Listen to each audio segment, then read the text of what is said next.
हर कोई जानता था कि वुजिमो कितना भयानक था।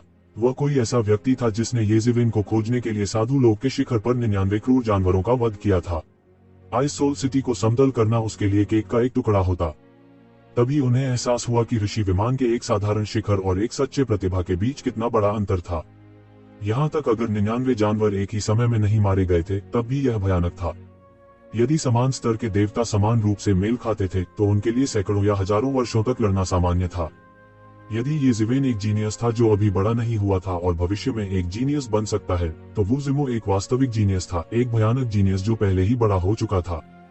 कई लोग डर के मारे चुप रहे। भले ही यह केवल दैवीय विचार ही क्यों न हो, वे इस भयानक और बेशर्म राक्षस को क्रोधित करने से डरते थे। अगर वह येशिवेन को मारने के लिए इतनी दूर तक जा सकता था तो उसके लिए उन सभी को मारना असंभव नहीं था। हालांकि हर कोई येजिवेन के शरीर पर आकाशीय उपकरण के बारे में भी बहुत उत्सुक था जो स्वर्ग के रहस्यों को छुपा सकता था।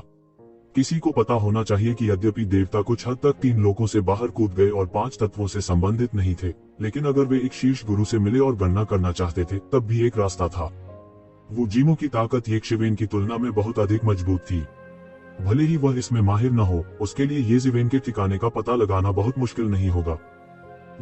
हालांकि सच्चाई यह थी कि उसने सेज प्लेन के शिखर पर 99 शातिर जानवरों को मार डाला था और शातिर जानवरों के खून का इस्तेमाल खून की बलि के रूप में किया था ताकि बमुश्किल येजिवेन के ठिकाने का पता लगाया जा सके। ऐसी क्षमता को अब सामान्य परिस्थितियों द्वारा समझाया नहीं जा सकता, लेकिन कोई बात नहीं, आप अभी भी इसका अनुमान लगाने में कामयाब रहे, है ना? ऐसा लगता है कि मैं अभी भी बहुत लापरवाह था, येजिवेन ने स्पष्ट रूप से कहा। उसने यह नहीं पूछा कि क्यों, क्योंकि वह अच्छी तरह जानता था कि समस्या क्या है। स्वर्ग के रहस्यों को छुपाने के लिए उसके पास जो कर्मकांड था वह स्वाभाविक रूप से त्यानयुवान दर्पण था। कोई फर्क नहीं पड़ता कि वुजिमो कितना मजबूत था, उसके लिए सम्राट स्तरीय अनुष्ठान उपकरण के ठिकाने का पता लगाना अभी भी बहुत मुश्किल था। लेकिन इस बार वह इसे दिव्य करने में सक्षम था। इसका एविसी की तलवार को दबाने वाले त्यानयुवान मिरर के साथ कुछ लेना देना होगा। अगर एविसी की तलवार को किसी ने नियंत्रित किया होता तो त्यानयुवान मिरर शायद इसे दबाने में सक्षम नहीं होता। यदि त्यानयुवान मिरर ने उसकी आभा को अवरुद्ध कर दिया तो यहाँ तक एक शीर्ष श्रेणी के राजा श्रेणी के दुर्जय मार्शल कलाकार को भी प्रतिक्रिया का सामना करना पड़ेगा यदि उसने जियांगी का पता लगाने की कोशिश की। ऐसा करने के लिए उन्हें एक असहनीय कीमत चुकानी होगी। यह ऋषि विमान के शिखर पर केवल 99 जानवरों का खून नहीं था जिसकी गणना की जा सकती थी, अन्यथा वह बहुत पहले मर गया होता और यह मिनटों में गिना जाता। इस मामले में पक्ष और विपक्ष थे, लेकिन एविसी तलवार को छोड़ना उनके लिए असंभव था। हालांकि इस घटना ने उन्हें एक वेकअप कॉल भी दिया। इन सभी वर्षों में त्यानयुवान दर्पण ने उसे स्वर्ग के रहस्यों को छुपाने में मदद की थी। वह बहुत गीला हो गया था। अगर उसने जानबूझकर ध्यान दिया होता तो वह इतनी आसानी से नहीं मिलता। हालांकि दूसरों की नजर में यह भुगतान करने के लिए पहले से ही एक बड़ी कीमत थी। उसके लिए यह कीमत अभी भी बहुत कम थी। क्या आपको लगता है कि यह सिर्फ लापरवाही है? ऐसा लगता है कि आप अभी भी नहीं जानते हैं कि आपके और मेरे बीच ताकत में कितना बड़ा अंतर है। अगर मैं तुम्हें मारना चाहता हूं तो इसमें ज्यादा मेहनत नहीं लगेगी, वुजिमो ने एक ठंडी मुस्कान के साथ कहा। हालांकि यह एक लंबा समय हो गया है जब किसी ने मुझे उकसाने की हिम्मत की, और यह एक लंबा समय हो गया है जब किसी ने मेरी अवज्ञा करने की हिम्मत की।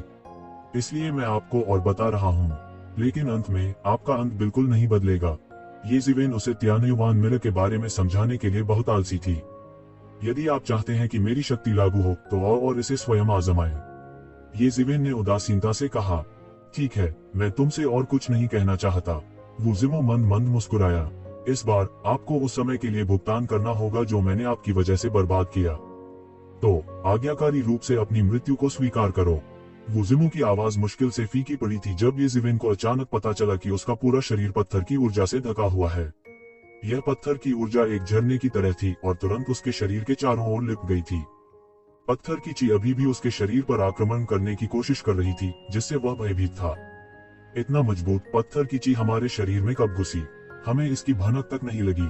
न केवल येजिवेन बल्कि अन्य लोग भी इस कदम से हैरान थे, क्योंकि बिना किसी चेतावनी के येशिवेन डरने वाली थी। येजिवेन के पैर पूरी तरह से डर गए थे और उसके हाथ भी धीरे धीरे डर गए थे। पत्थर की गति बहुत तेज थी और इसने किसी को प्रतिक्रिया करने का कोई मौका नहीं दिया। बजना, वुजिमो के हाथ में एक तलवार दिखाई दी। तलवार को सरल पैटर्न के साथ उकेरा गया था और यह लगातार पत्थर की ची उत्सर्जित कर रही थी।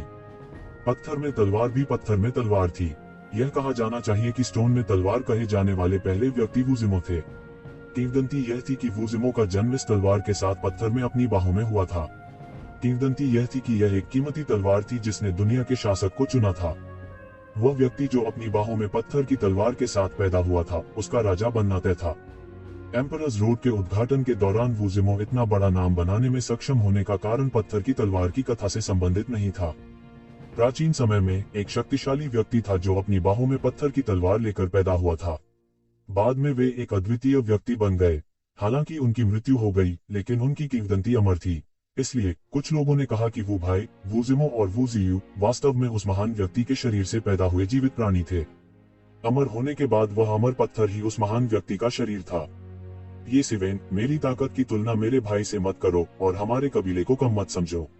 अपना पछतावा और पश्चाताप लो और भाड़ में जाओ। वूजिमो ने पत्थर की तलवार को पकड़ लिया और उसकी अभिव्यक्ति तुरंत उग्र हो गई।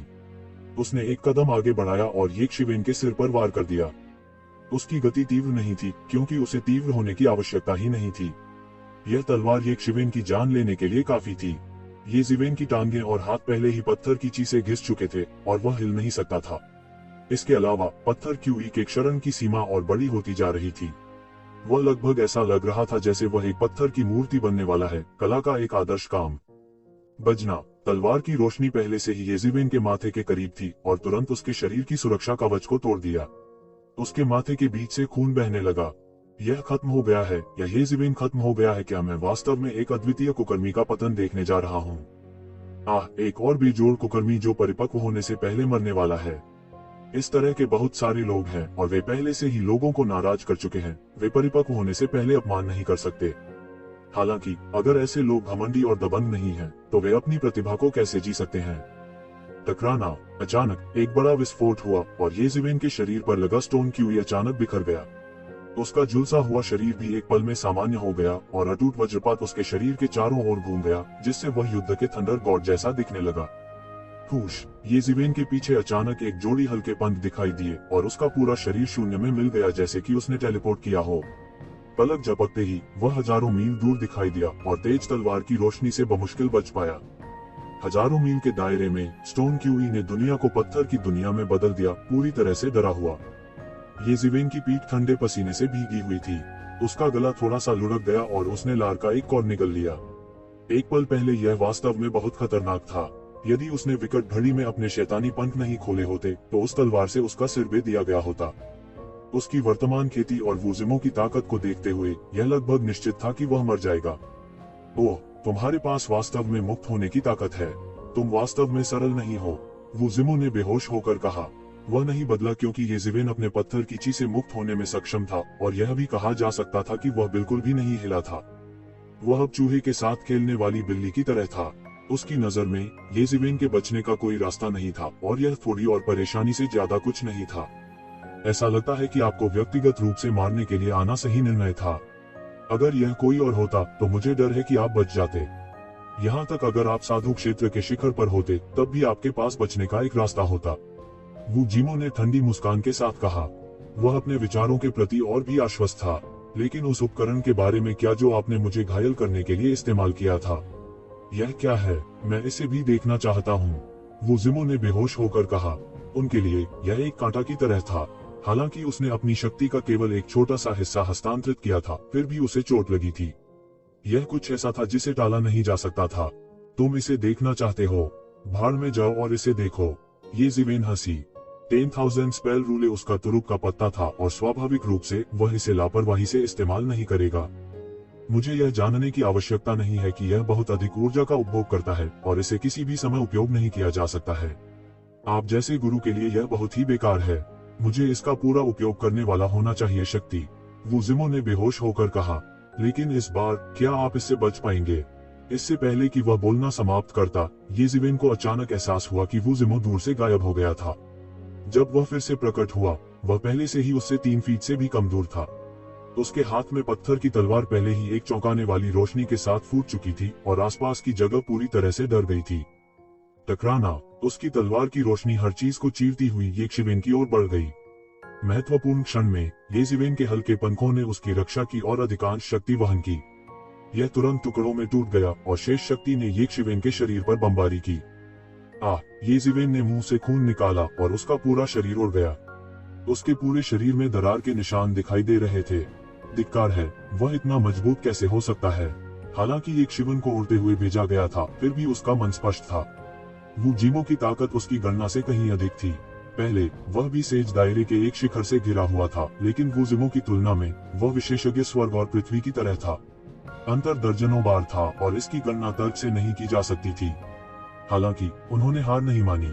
एक पल में उसके मन में हजारों योजनाएं और विधियां घूमने लगीं। येजिवेन के पैर जमीन पर दो बड़ी दरारें खींच रहे थे। घर्षण की एक तेज आवाज थी, बिजली की गड़गड़ाहट और पत्थर हर जगह टकराए। जब येजिवेन ने वू जियू का सामना किया तो उसने अपने हजारों वर्षों के संचय पर भरोसा करके उसे आसानी से कुचल दिया। वह इस पीढ़ी में किसी से नहीं डरता था, लेकिन पिछली पीढ़ी के उन राक्षसी प्रतिभाओं का सामना करते हुए या यहाँ तक अनगिनत साल पहले येजिवेन की अपर्याप्त साधना समय की कमजोरी उजागर हो गई थी। यदि उसके पास पर्याप्त समय होता तो वह जल्दी या बाद में वू जिमो के स्तर तक पहुंच जाता और वू जिमो से आगे निकल जाना भी खाली बात नहीं होगी। लेकिन अब वू जिमो उसे इतना समय नहीं देना चाहता था और उसका गला दबा देना चाहता था। हर कोई यह देखकर भयभीत था कि येजिवेन की त्वचा की सतह पर दरारें दिखाई दे रही थी और खून बह रहा था। उसका पूरा शरीर एक सुनहरे खून वाले आदमी की तरह लग रहा था। तुम्हारी ताकत कहाँ है? तुम्हारा वह जादू उपकरण जो मुझे घायल कर सकता है? वू जिमो की अभिव्यक्ति थोड़ी भयावह होने लगी। पिछली बार येजिवेन द्वारा चोटिल किए जाने पर वह जितना उदासीन दिखाई देता था, उससे कहीं अधिक उदासीन था। उनके लिए यह एक बहुत बड़ा अपमान था, ऐसा अपमान जिसे उन्होंने पहले कभी अनुभव नहीं किया था। उसी पीढ़ी में बहुत कम लोग थे जो उसे घायल कर सकते थे, दूसरी पीढ़ी के एक कनिष्ठ का उल्लेख नहीं करना। स्विश! एक पल में वो पहले ही येजिवेन के सामने दौड़ा और सीधे अंतरिक्ष के अवरोध को तोड़ दिया। क्या तुम देखना नहीं चाहते थे? मुझे तुम्हें कुछ दिखाने दो। तू येजिवेन जोर से दहाड़ा। वह नहीं जानता था कि कब, लेकिन उसके हाथ में एक लंबी तलवार दिखाई दी और तुरंत उसके शरीर से एक भयानक दुष्ट आभा फूट पड़ी। वह सीधे आसमान में उड़ गया। इस भयानक दुष्ट ऊर्जा ने वू जिमो को भी प्रभावित किया, जो अभी अभी आया था और बिना तैयारी के पकड़ा गया था। वह एक पल के लिए भी प्रतिक्रिया नहीं कर सका। येजिवेन के मुंह का कोना थोड़ा ऊपर उठा। वह अच्छी तरह जानता था कि इस एविसी तलवार की दुष्ट शक्ति कितनी भयानक है। जब उन्होंने पहली बार इसे प्राप्त किया तो उन्हें भी भारी नुकसान हुआ। अंत में उसने 10,000 विधि रूले का उपयोग करना नहीं चुना।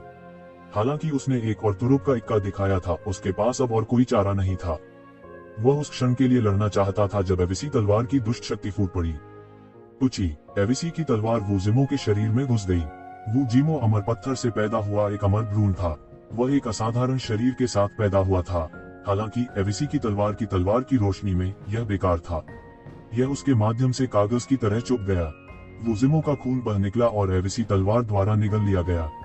हाँ, येजिवेन ने स्पष्ट रूप से देखा था कि एविसी तलवार ने वू जिमो का खून निगल लिया था। वू जिमो की खेती भी पागलपन से खा गई। एक पल में ही 10,000 साल की खेती खत्म हो गई। टकराना! येजिवेन को मौके पर उड़ते हुए भेजा गया।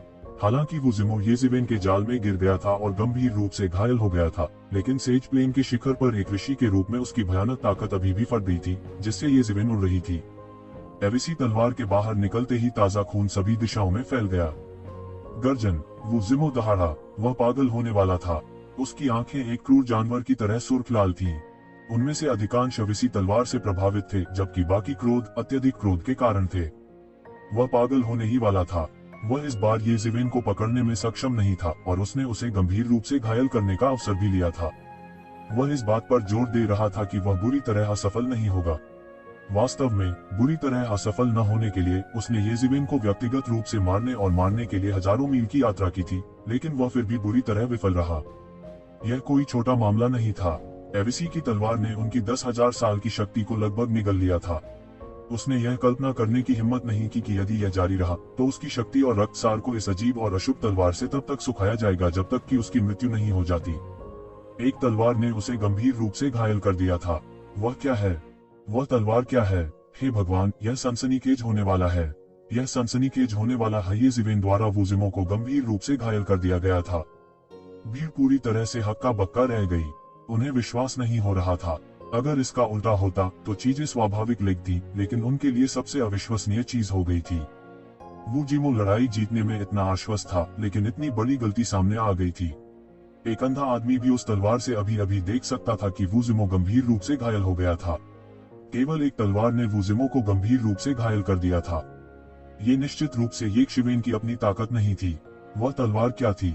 ये जिवेन की चाल बहुत तेज थी, इसलिए वे स्पष्ट रूप से नहीं देख सके कि यह किस प्रकार की तलवार थी। वे केवल इतना जानते थे कि यह निश्चित रूप से कोई साधारण तलवार नहीं थी। यह बहुत भयानक था, बहुत डरावना।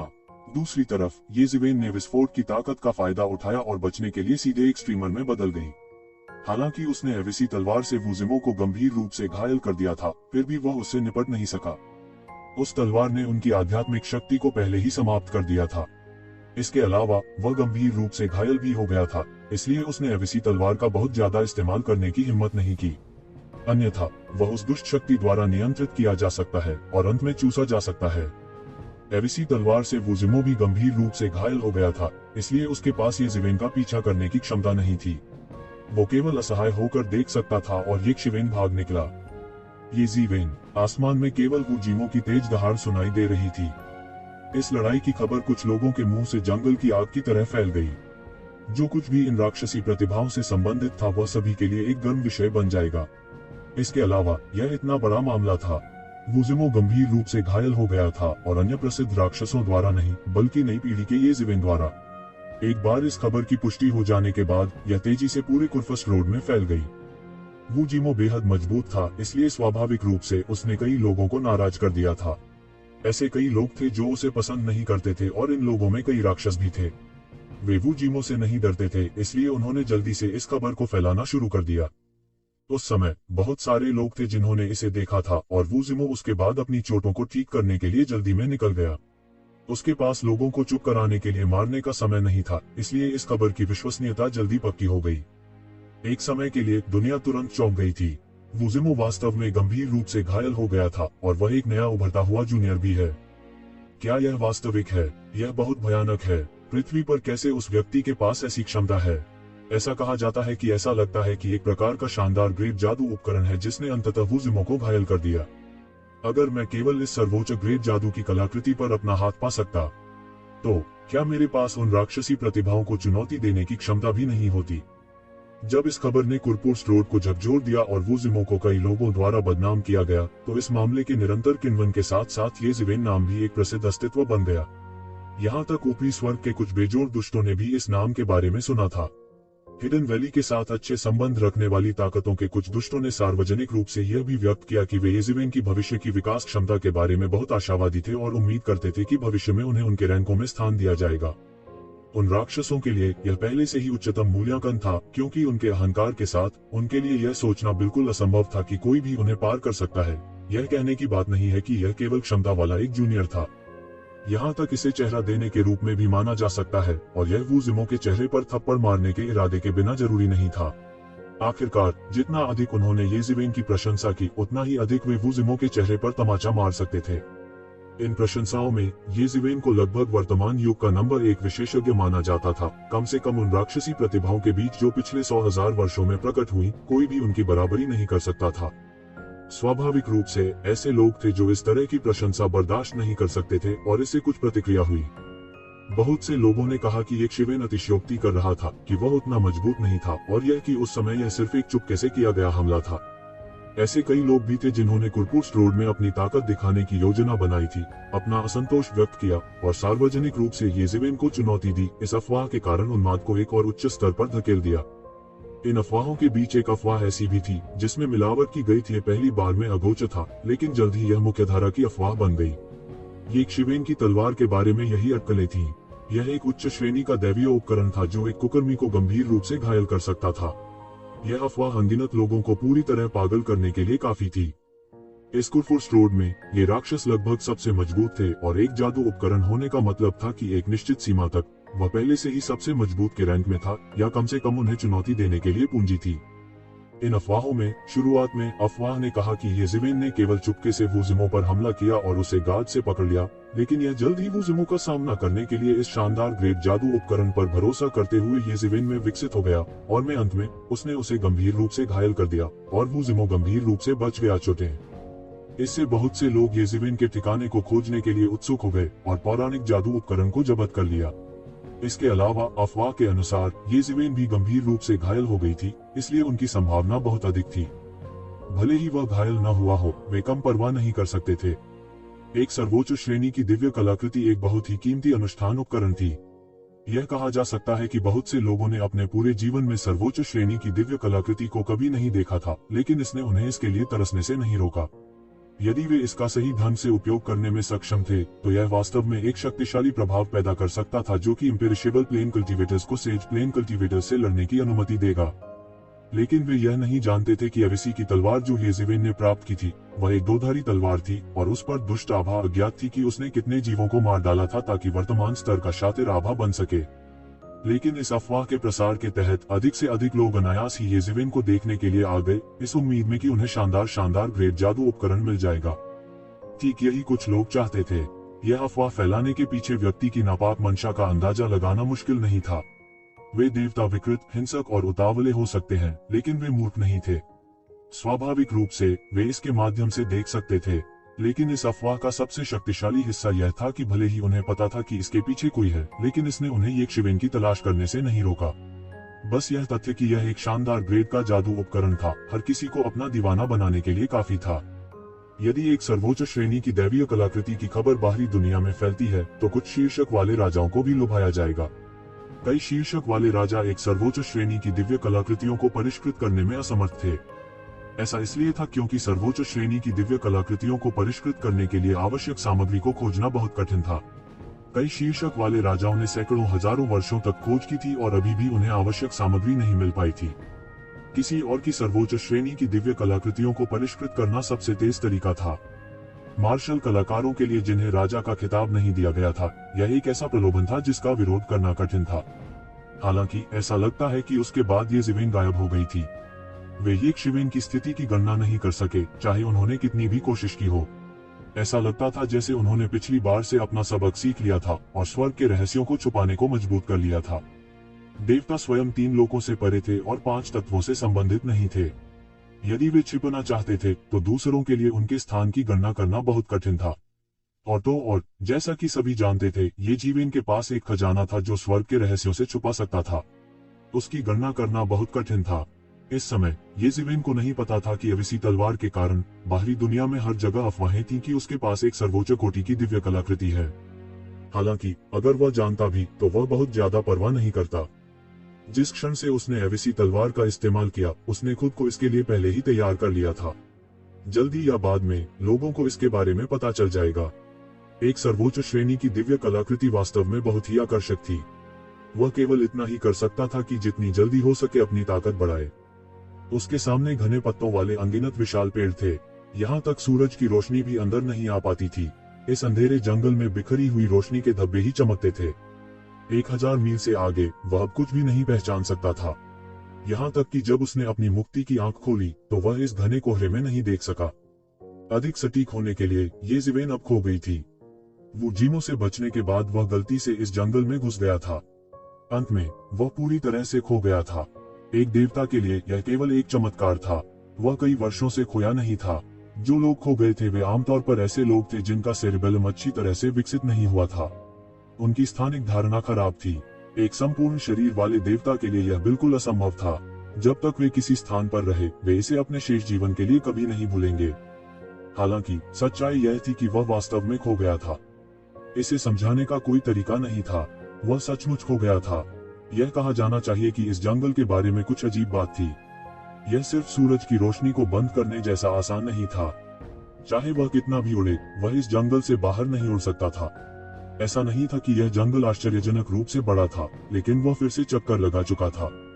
आधे महीने से अधिक समय के बाद भी वह इस जंगल को नहीं छोड़ सका, लेकिन उसने कुछ चीजों का पता भी लगाया। यह विशाल जंगल वास्तव में एक विशाल भूल-भुलैया व्यूह था। यह अज्ञात था जब यह भूल-भुलैया सरणी स्थापित की गई थी। अनगिनत साल बीत चुके थे, लेकिन यह अभी भी चालू था। इसके अलावा इतना बड़ा जंगल उस जगह पर उगाया था जहां मूल रूप से भूल-भुलैया संरचना थी। यहाँ के पेड़ आमतौर पर 10,000 फुट से अधिक ऊंचे होते थे। अन्य स्थानों पर वे पहले से ही पहाड़ जितने ऊंचे होंगे। शायद वे सैकड़ों हजारों वर्षों या लाखों वर्षों से बढ़ रहे थे। जंगल में कई शक्तिशाली जीव रहते थे और उनमें से अधिकांश कम से कम देवता थे। यहाँ तक प्रोविंग स्तर के जीवों को भी समय समय पर देखा जा सकता था। ऐसा इसलिए था क्योंकि जंगल एक भूल भुलैया था और अनगिनत आध्यात्मिक कीवी उसमें बंद थे। परिणाम स्वरूप यहाँ की आध्यात्मिक ऊर्जा कुरपुर्स रोड के अन्य स्थानों की तुलना में लगभग 10 गुना अधिक थी।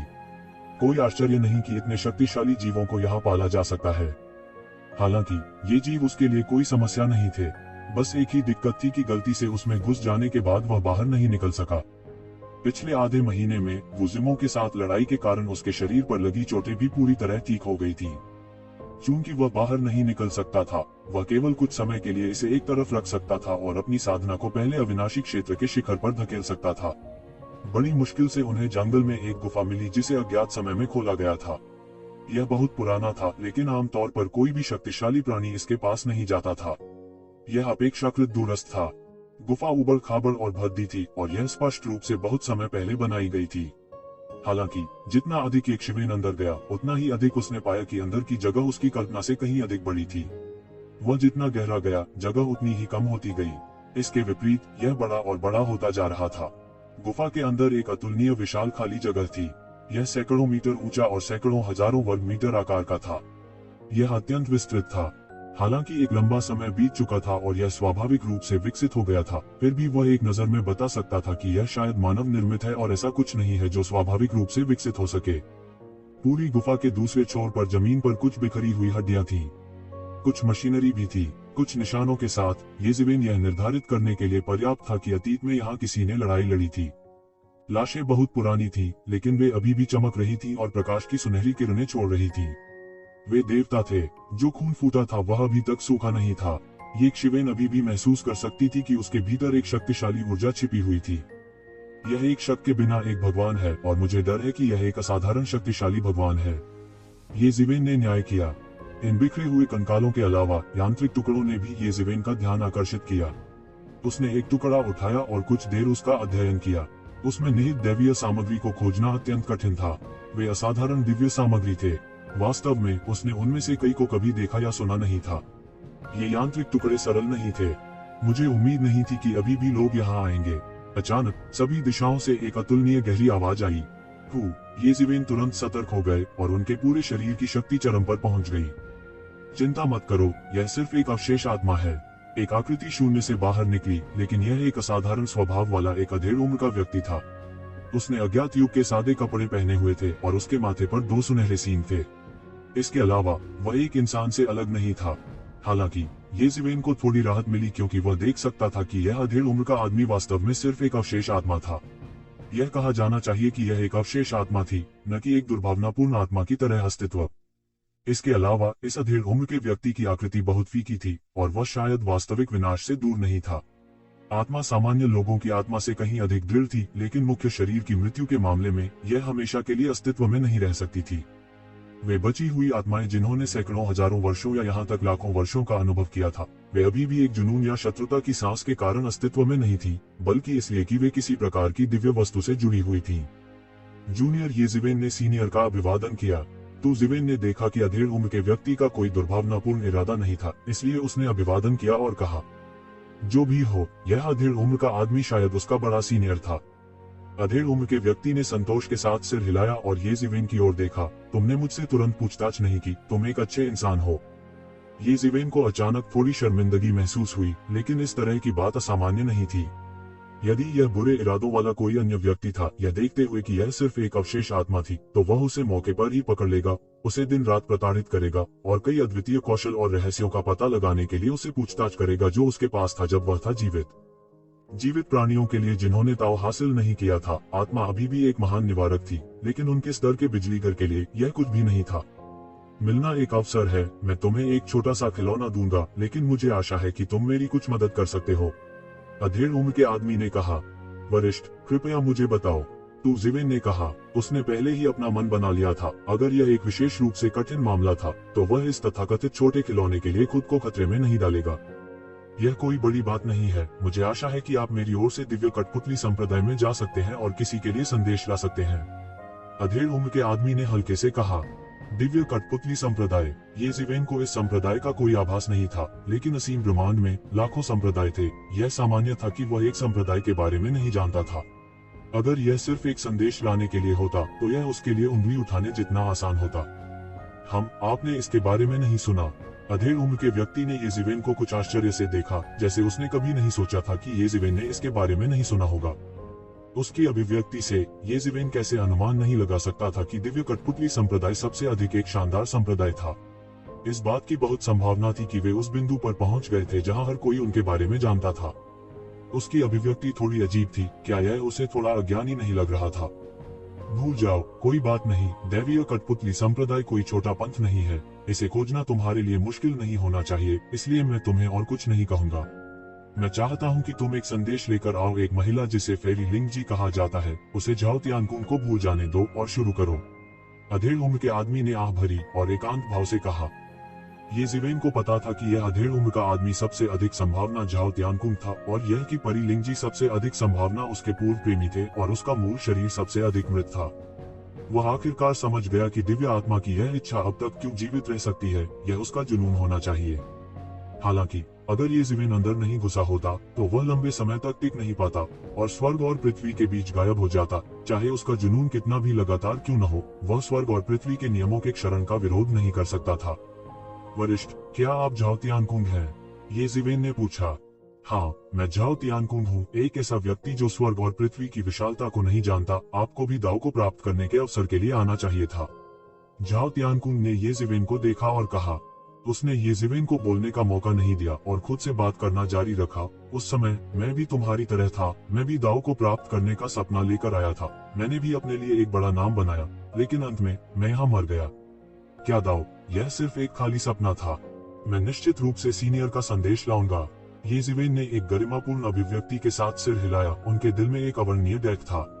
एक अर्थ में यह वही था जो एक वरिष्ठ था जिसने वापसी के इस रास्ते पर पैर रखा था, और वास्तव में ऐसा दयनीय भाग्य वह मदद नहीं कर सकता था, लेकिन एक खरगोश की मौत के लिए एक तरह का दुख महसूस कर रहा था। ठीक है, चूंकि मैंने तुमसे ऐसा करने के लिए कहा है, मुझे स्वाभाविक रूप से तुम्हें भुगतान करना होगा। ये 2 छोटे खिलौने मैं तुम्हें दे दूंगा। मेरे साथ आओ, झाओ तियानकुंग ने कहा, और एक गुप्त कमरे की ओर उड़ गया। येजिवेन ने जल्दी से पीछा किया और गुप्त कमरे का दरवाजा खोल दिया। यह गुप्त कमरा बड़ा नहीं था, केवल लगभग 100 वर्ग मीटर या तो। इस गुप्त क्षेत्र के दोनों ओर 2 कठपुतलियां थीं। उनमें से एक खूंखार जानवर की तरह लग रहा था। यह 3 मीटर से अधिक लंबा, चारों ओर अंधेरा था। यह बहुत बड़ा नहीं दिखता था और इसके शरीर पर कीलें लगी हुई थीं। पहली नजर में यह एक यांत्रिक कठपुतली थी। दूसरे का रूप युवक का था। उसके पास एक सुंदर चेहरा था, लेकिन हड्डी के पंखों का एक जोड़ा। लेकिन 2 कठपुतलियों ने येजिवेन को एक बहुत ही अलग एहसास दिया। हालांकि क्रूर जानवर की कठपुतली भयंकर लग रही थी, लेकिन इसने उसे ज्यादा महसूस नहीं कराया। इसके बजाय यह एक बेजान मशीन की तरह था। जहां तक दूसरे युवक की बात है, उसके पूरे शरीर से एक प्रकार की भयानक शक्ति निकल रही थी। वे निश्चल होकर भी उनके शरीर में एक प्रकार की अजेय शक्ति छिपी हुई थी। जल्द ही येजिवेन ने महसूस किया कि यह कठपुतली वास्तव में एक बिजली घर थी जिसे पकड़ लिया गया था और इसमें बदल दिया गया था। तुम्हें अनुमान लगाना चाहिए था। ये 2 कठपुतलियां वे छोटे छोटे खिलौने हैं जो मैं तुम्हें देना चाहता था। उन्हें एक पुरस्कार के रूप में समझो। झाओ तियानकुंग ने कहा। इस क्रूर जानवर को जंगली जानवर कहा जाता है। उसे पकड़ने में मुझे काफी मेहनत और समय लगा। उन्होंने जो चरम शक्ति का प्रदर्शन किया वह उस समय मेरे से भी बदतर नहीं था, वह भी साधु क्षेत्र के चरम पर। येजिवेन को अचानक लगा जैसे उसने कोई खजाना उठा लिया हो। कोई कल्पना कर सकता है कि संत लोक के चरम पर एक क्रूर पशु कठपुतली कितनी कीमती होगी। एक बार खबर फैल जाने के बाद यहाँ तक राजाओं को भी लुभाया जाएगा, क्योंकि इसका मतलब था कि ऋषि साम्राज्य के शिखर पर उनका एक अधीनस्थ होगा जो उनके साथ विश्वासघात नहीं करेगा। इस तरह के युद्ध कौशल के साथ जब तक वह एक राजा प्रदत्त विशेषज्ञ से नहीं मिला, वह व्यवहारिक रूप से अजेय था। हालांकि अंदर की ऊर्जा का उपयोग किया जा चुका है, इसलिए अब कोई हलचल नहीं है। हालांकि अंदर की ऊर्जा का उपयोग किया जा चुका है, कम से कम यह अभी भी कुछ मूल्य का है। मैं इसे आपको दे दूंगा। यदि आप पर्याप्त ऊर्जा पा सकते हैं तो इसकी भरपाई करें और अपनी रक्षा करें। इस कुरफुर्स रोड में यह एक अच्छी बात होगी। झाओ तियानकुंग ने कहा। येजिवेन ने मुंह में लार निगल ली और जोर से अपना सिर हिलाया। उसके पास अभी भी कुछ मूल्य होने का क्या मतलब था? यह बिल्कुल अमूल्य था। हालांकि इसकी ऊर्जा समाप्त हो चुकी थी, लेकिन इस दिन और युग में ऊर्जा को इकट्ठा करना आसान था। हालांकि ऐसी अत्याचारी कठपुतली बहुत दुर्लभ थी। यहाँ तक अगर एक राजा संप्रदाय के पास एक था तो यह एक खजाना होगा और इसे आसानी से बाहर नहीं निकाला जाएगा। दूसरे को स्केलेटल विंग किंग कहा जाता है। मेरा मानना कि आप पहले ही इसका अनुमान लगा चुके हैं। यह अतीत में एक विशेषज्ञ द्वारा परिष्कृत कठपुतली है। इसके अलावा यह एक प्रसिद्ध किंग लेवल विशेषज्ञ था। झाओ तियान गिर गया। ये जिवेन चौंक गई और मुंह में लार निकल गई। हालांकि जब उन्होंने 3 शब्द बोन विंकिंग सुने तो उन्होंने इसका अनुमान लगा लिया था, लेकिन जब उन्होंने वास्तव में झाओ तियानकुंग को यह स्वीकार करते हुए सुना, तब भी वे ठंडी हवा की सांस लेने से खुद को रोक नहीं पाए।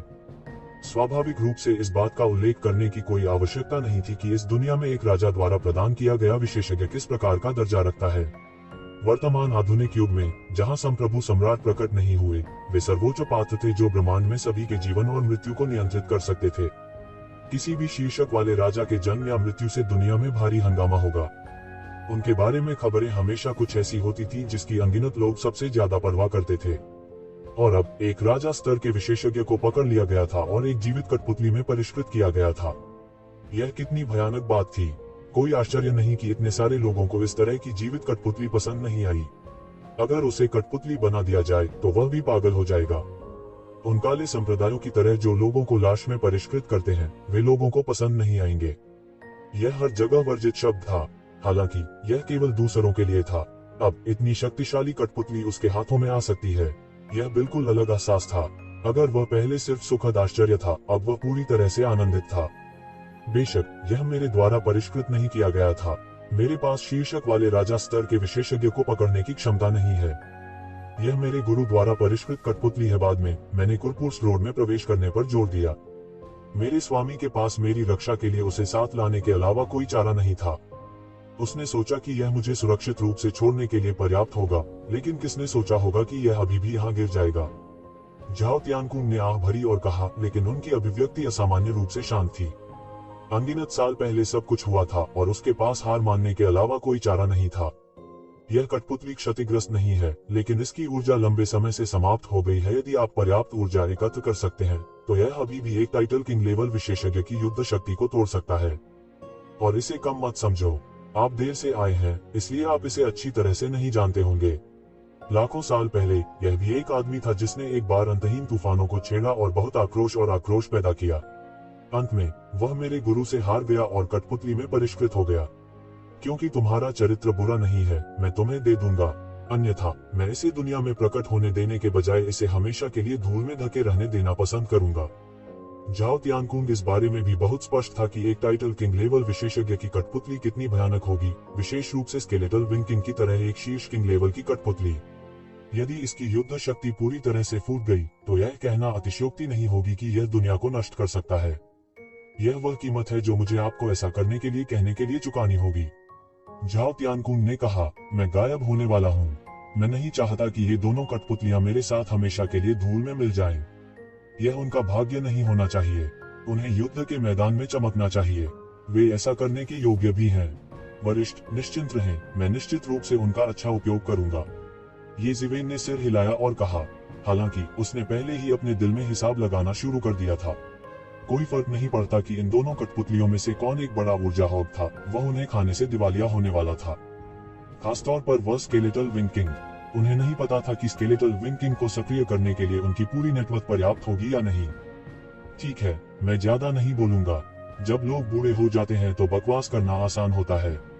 मैं तुम्हें इन दोनों कठपुतलियों की नियंत्रण मोहरें सिखाऊंगा और तब तुम इन 2 कठपुतलियों को नियंत्रित करने में सक्षम हो जाओगे। झाओ तियानकुंग के शरीर से सुनहरी रोशनी फूट पड़ी और सीधे ये जिवेन के शरीर में फैल गई। झाओ तियानकुंग का शरीर, जो पहले से ही बहुत पतला था, अब पूरी तरह से अदृश्य था।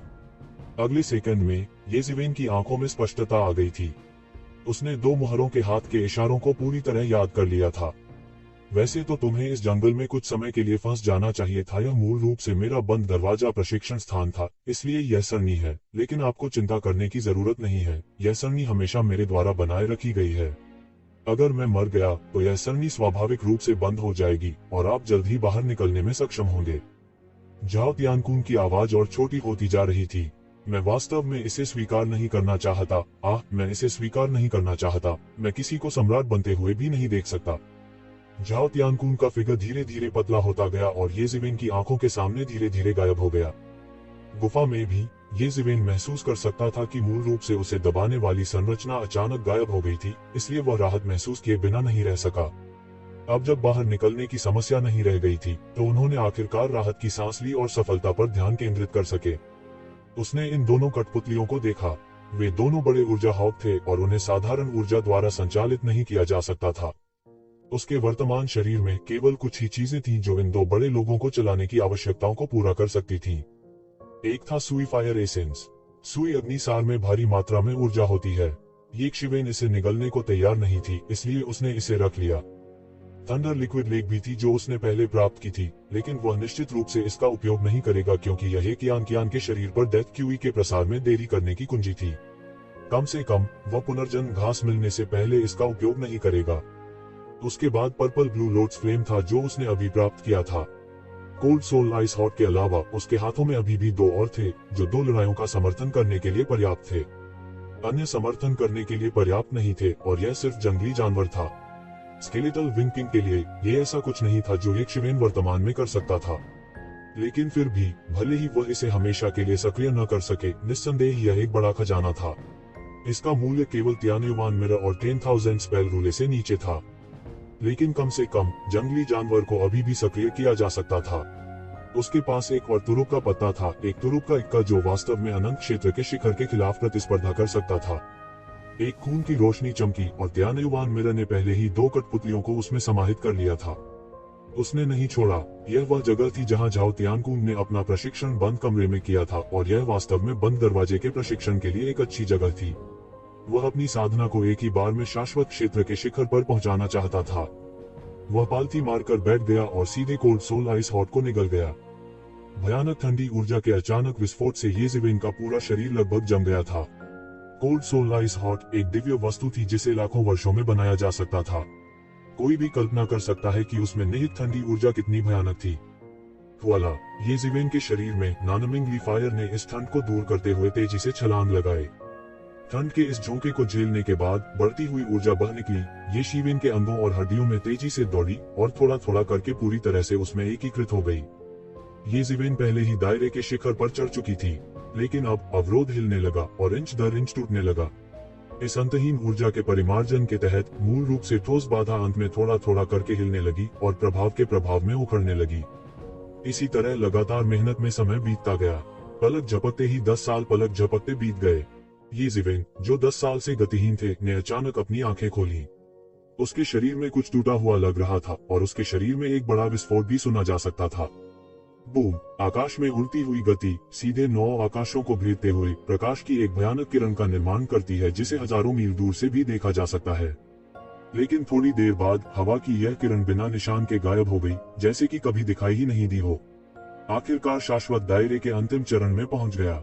अगला, जब तक शीत आत्मा बर्फ दिल की शेष ऊर्जा पूरी तरह से पच जाती है, मैं वास्तव में महान पूर्णता के लिए शाश्वत क्षेत्र का अभ्यास कर सकता हूँ और फिर दिव्य साम्राज्य को संघनित कर सकता हूँ। मैं कर सकता हूँ स्वाभाविक रूप से साधु क्षेत्र के लिए अभ्यास। येज़िवेन ने धीरे धीरे राहत की सांस ली। नियोजन का इतना लंबा समय अंततः व्यर्थ नहीं गया। मार्ग सिद्ध करने के बाद प्रत्येक क्षेत्र की साधना को बहुत कठिन कहा जा सकता है। सभी प्रकार के आकस्मिक मुठभेड़ों के बिना इसे सुधारने में अंतहीन समय लगेगा।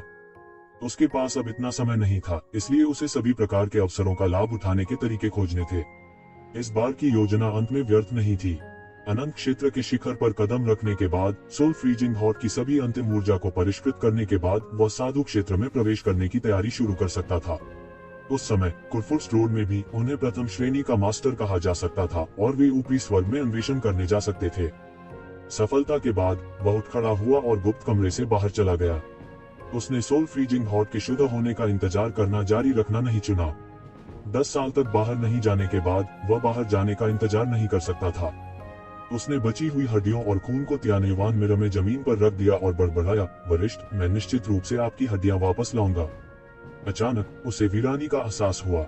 स्वर्ग के चुने हुए जो एक बार दुनिया पर हावी हो गए थे, उन्हें यहाँ दफनाया गया था। यदि वह गलती से अंदर नहीं घुसा होता तो शायद वह अपने शेष जीवन में फिर से रोशनी नहीं देख पाता। भूल भुलैया के बिना येज़िवेन कुछ ही पलों में जंगल के किनारे पर दिखाई दी। कुछ ही समय में जंगल के कई जीव जंतु भाग निकले। कई शक्तिशाली जीव जो दाव मान्यता तक पहुंच चुके थे, उन्हें भी मुक्त कर दिया गया था। वे फरार भी हो गए थे। इसलिए इस समय बहुत प्रकार के जीव नहीं थे जो मूल रूप से सघन रूप से भरे हुए थे। उसने जंगल से बाहर कदम रखा और चमकदार सूरज चमक उठा।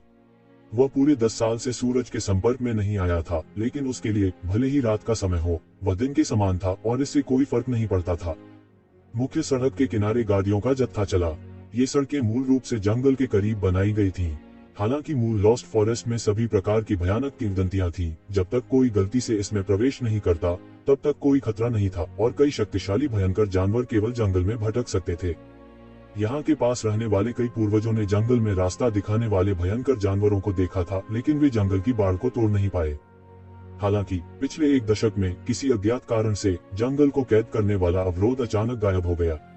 मूल रूप से जंगल में रहने वाले कई जंगली जानवर अचानक मुक्त हो गए, जिससे आसपास के क्षेत्र को बहुत नुकसान हुआ। नतीजतन 10,000 ली के दायरे में मानव निवास के कोई निशान नहीं थे। मुख्य सड़क, जो मूल रूप से जंगल से निकटतम दूरी के अनुसार बनाई गई थी, अब बंजर थी। इस सड़क पर अब कोई नहीं चलता था। इस सड़क पर धीरे धीरे दर्जनों लोगों का समूह चला। केंद्र में एक बेहद शानदार गाड़ी थी। गाड़ी को खींचने वाले 8 घोड़े भी असाधारण थे। वे एक प्रकार की दिव्य वायु में लिपटे हुए थे, जिससे वे वायु के समान चलते थे। हालांकि वे मामूली झटके के बिना असामान्य रूप से स्थिर थे। उसके चारों ओर दर्जनों शूरवीर थे जो सतर्कता से अपने परिवेश का निरीक्षण कर रहे थे। उनके शरीर पर ईश्वरीय नियमों के हल्के उतार चढ़ाव थे। वे वास्तव में दर्जनों देवता स्तर के बिजलीघर थे। इस तरह के एक विशेषज्ञ के लिए केवल एक गार्ड के रूप में मौजूद होने के लिए इस गाड़ी के मालिक की पहचान की अच्छी तरह से कल्पना की जा सकती है। इन दर्जनों शूरवीरों के बिल्कुल सामने एक अधेड़ उम्र का आदमी था। उसका पूरा शरीर रक्त लाल था और उसके कान नुकीले थे। वह बेहद खूबसूरत था और वह एक बेहद दुर्लभ जाति ब्लड एल्वेस था। हर कोई सावधान रहें, एक राक्षसी जानवर किसी भी समय प्रकट हो सकता है, खून के रंग के घोड़े पर बैठते हुए रक्त योगिनी ने कहा। इस मिशन के बाद सभी को अच्छा इनाम मिलेगा। यहाँ दर्जनों शूरवीर सहमत हुए।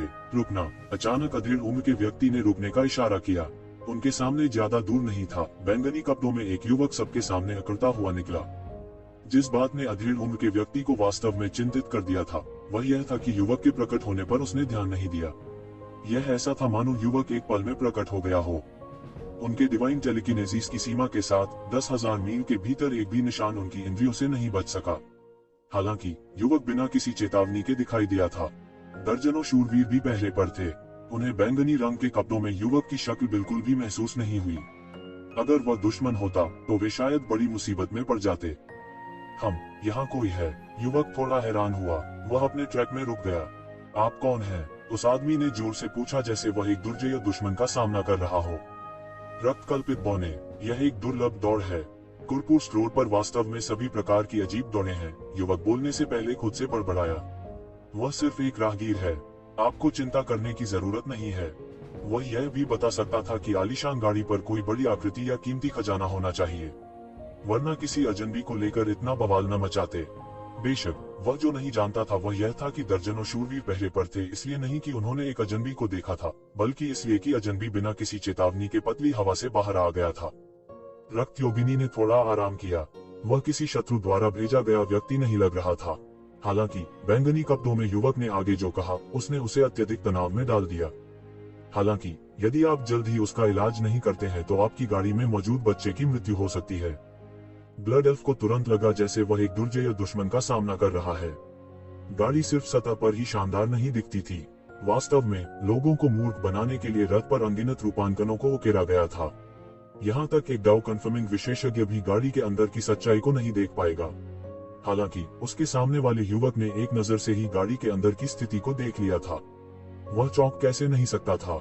आखिर आप हैं कौन? खून योगिनी तुरंत चिल्लाया। उसका शरीर ब्लड क्यूई के निशान से घिरा हुआ था और वह अनजाने में बैंगनी रंग के कपड़े पहने युवक के शरीर के चारों ओर लिपटा हुआ था।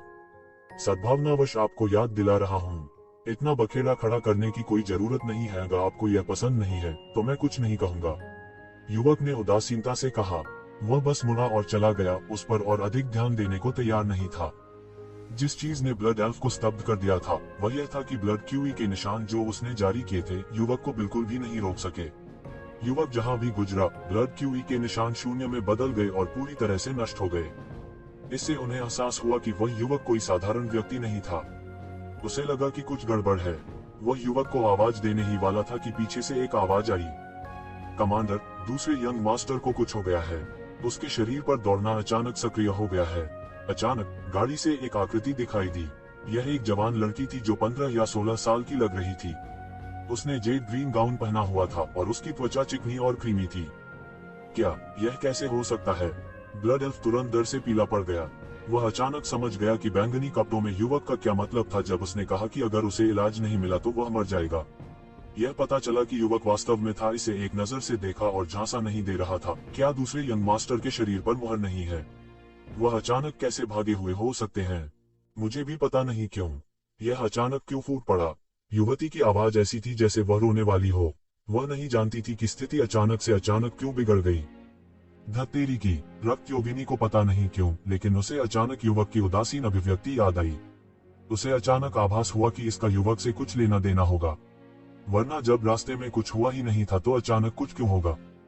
वहीं रुक जाओ। ब्लड एल्फ का फिगर आगे बढ़ा और तुरंत ब्लड क्यूई के बादल में बदल गया। जब वह फिर से प्रकट हुआ तो वह पहले से ही बैंगनी कपड़ों में युवक के सामने था।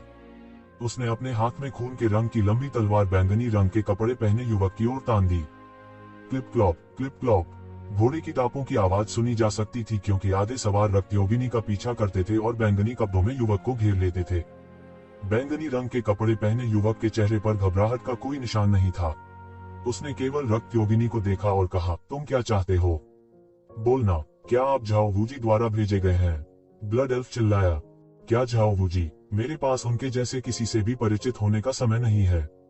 बैंगनी कपड़ों में युवक ने उदासीनता से कहा, लेकिन उसकी अभिव्यक्ति कुछ नाखुश थी। रक्त योगिनी का अचानक दम घुटने लगा और वह कुछ अवाक रह गया। यदि उसके पास समृद्ध कल्पना होती तो भी उसने कभी नहीं सोचा होगा कि उसे ऐसा उत्तर मिलेगा। झाओ वूजी कोई नहीं था। ठीक है, रक्त योगिनी ने इसके बारे में इस तरह सोचा। वह मन ही मन प्रसन्न हो रहा था कि वह कमीना इतना अहंकारी हो सकता है। दूसरों की नजरों में वह बस कुछ नहीं था। बैंगनी कपड़ों में युवक ने उदासीनता से कहा, मैं सोच रहा था कि आप सभी इतने सक्षम क्यों हैं। मुझे उम्मीद नहीं थी कि आप इतने आज्ञाकारी तरीके से सड़क पर चलेंगे।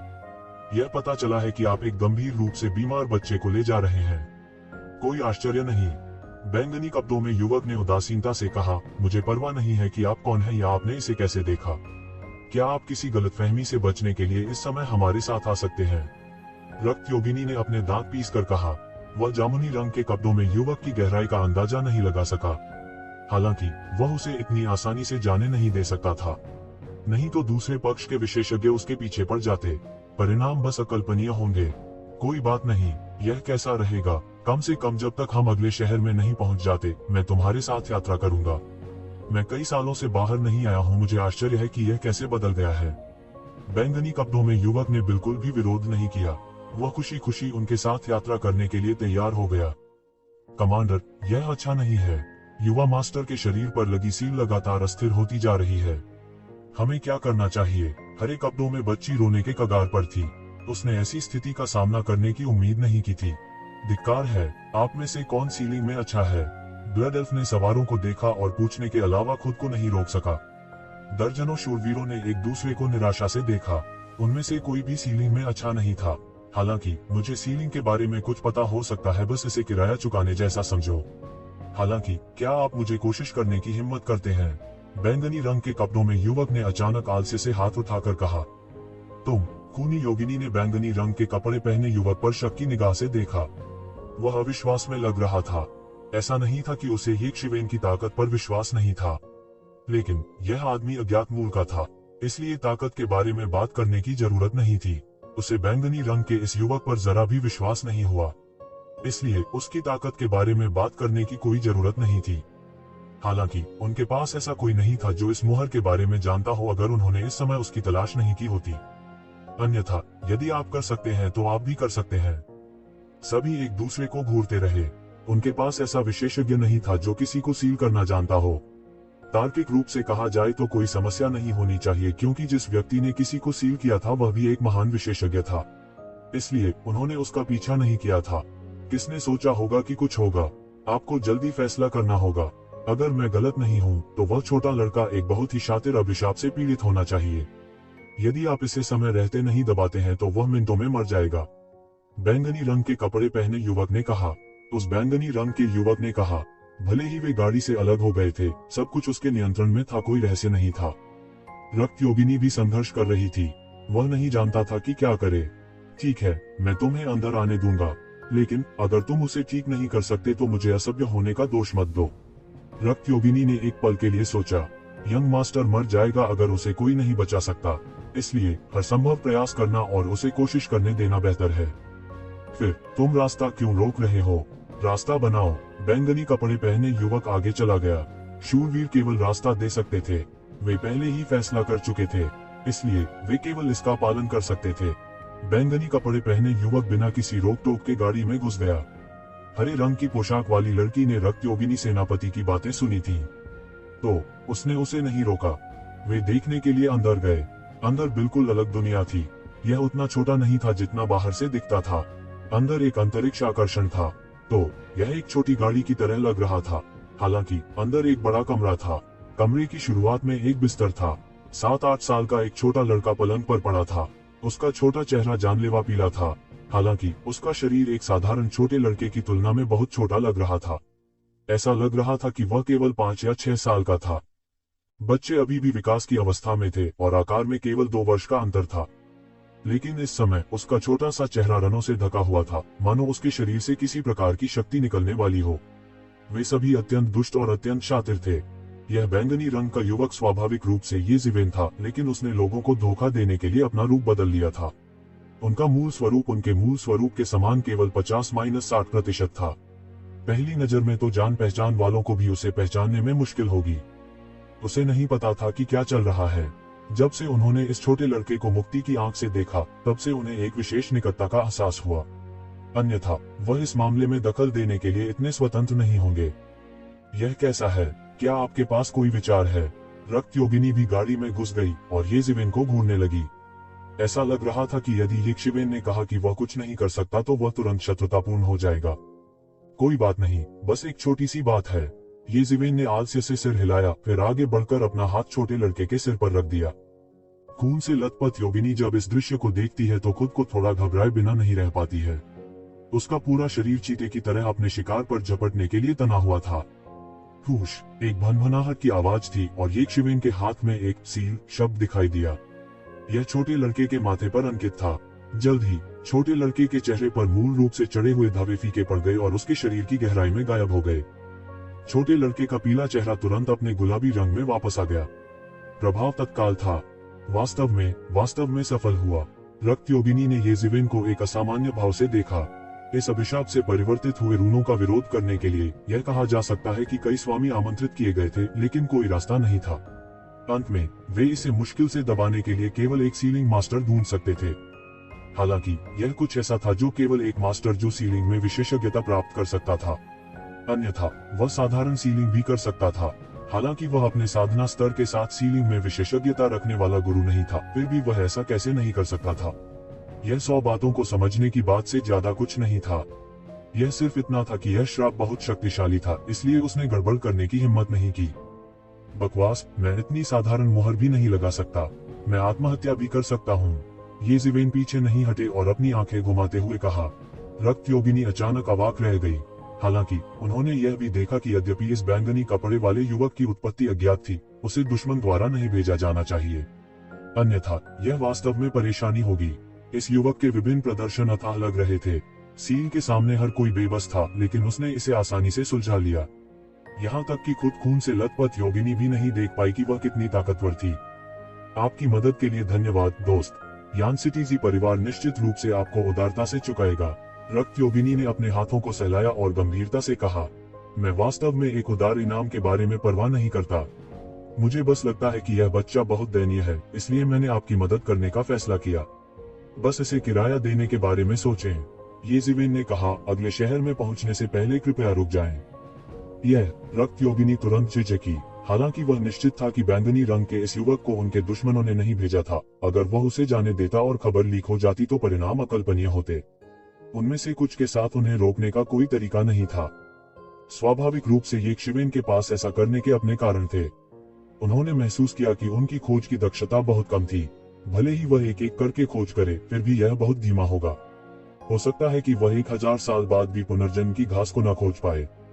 हालांकि वह उसे खोजने में मदद करने के लिए दूसरों को सौंप सकता था। सौभाग्य से कुरपुस रोड में एक अथाह खुफिया संगठन भी था। हेवन पवेलियन के खुफिया नेटवर्क को खुफिया एजेंटों के रूप में भी विकसित किया जा सकता है। स्वर्ग मंडप का आकाश और असंख्य संसारों में एक बहुत बड़ा खुफिया नेटवर्क था। यह बाईशियाशिंग से भी बेहतर था। यह जानकारी खरीदने और बेचने के व्यवसाय में विशिष्ट है।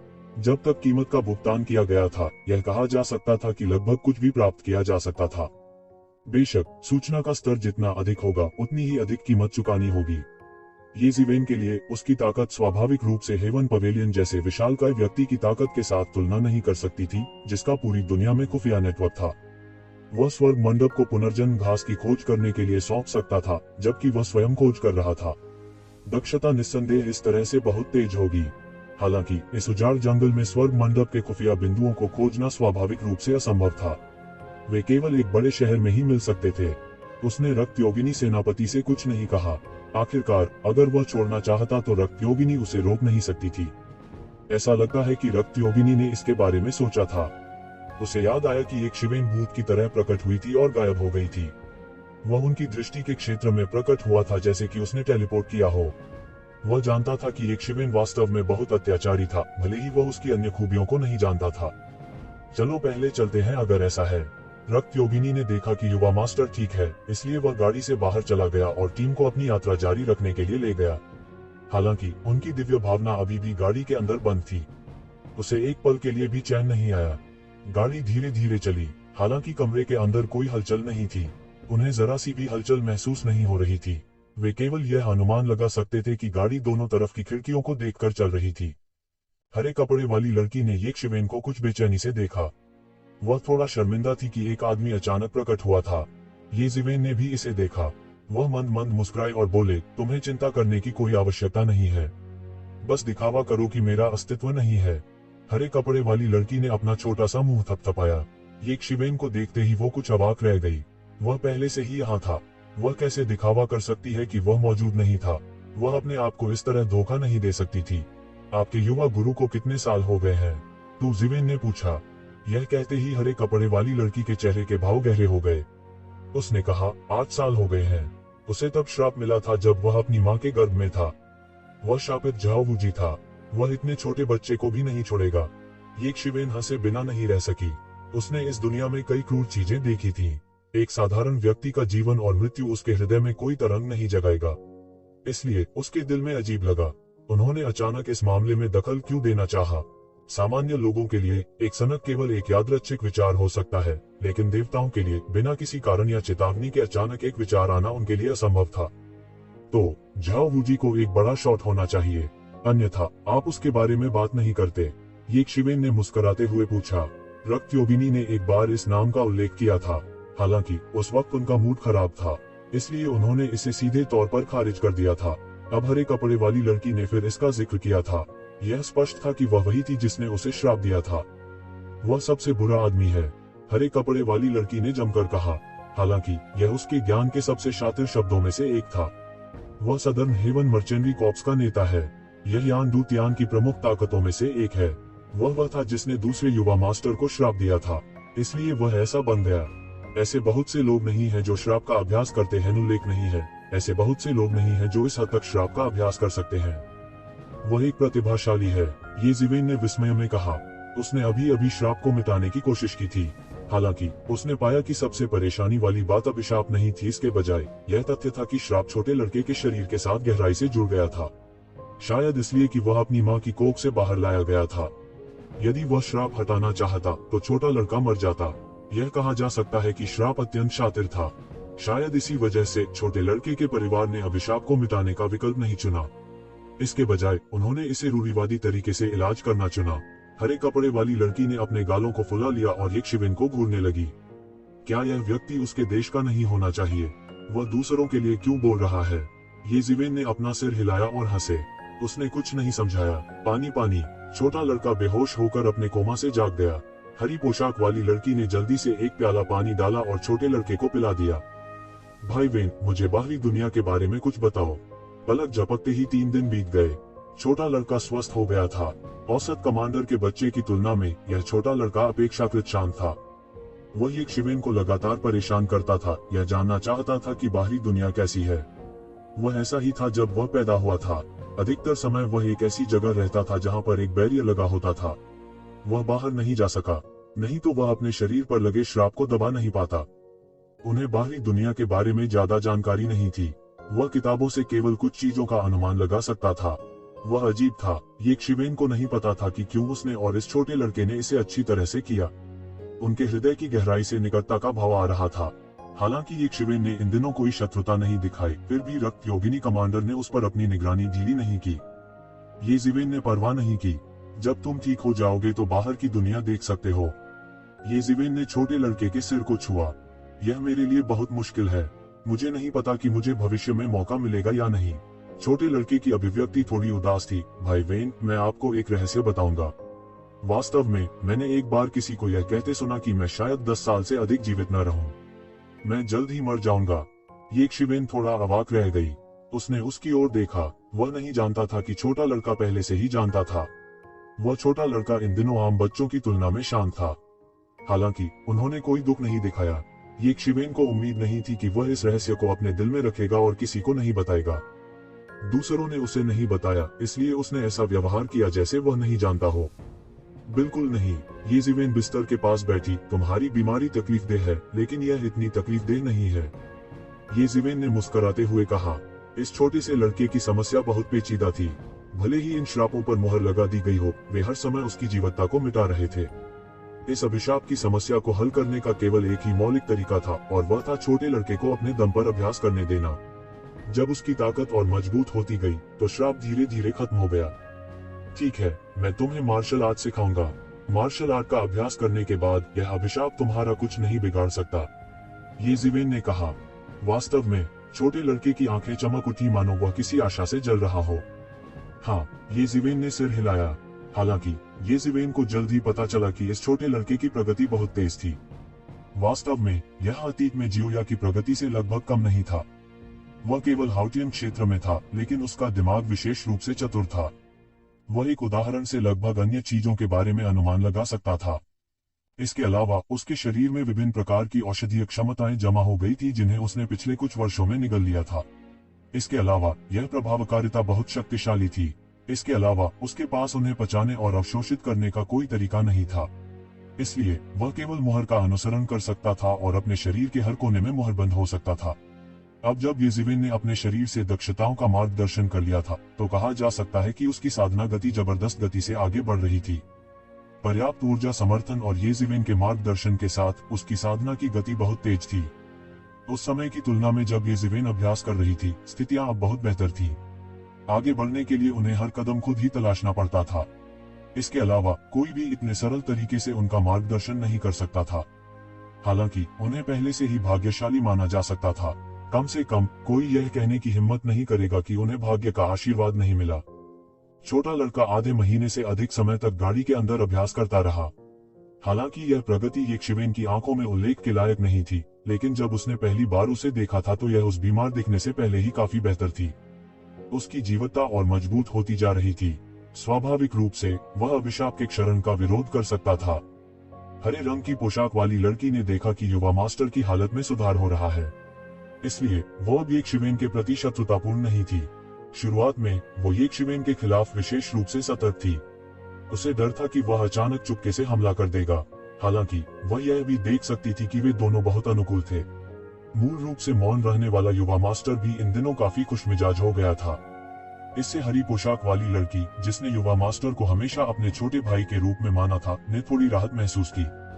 इस दिन ये जिवेन छोटे लड़के को साधना के कुछ प्रमुख बिंदु समझा रही थी। अचानक डिब्बे के बाहर से चीखने की आवाज आई। आकाश में एक लंबा चांदी का भाला अचानक पहाड़ की तरह आसमान से गिर गया और कट गया। पूरी दुनिया हिल रही थी। जमीन पर एक बड़ी दरार दिखाई दी। 1000 मील के दायरे में इस भयानक संवेग के दबाव से सारे प्राणी कांप रहे थे। हे भगवान, एक भगवान प्रकट हुआ है। यह कैसे हो सकता है? आधे महीने की जल्दबाजी के बाद वे पहले ही लॉस्ट फॉरेस्ट के किनारे को छोड़ चुके थे। कई लोगों को पूरी सड़क पर भागते हुए देखा जा सकता है।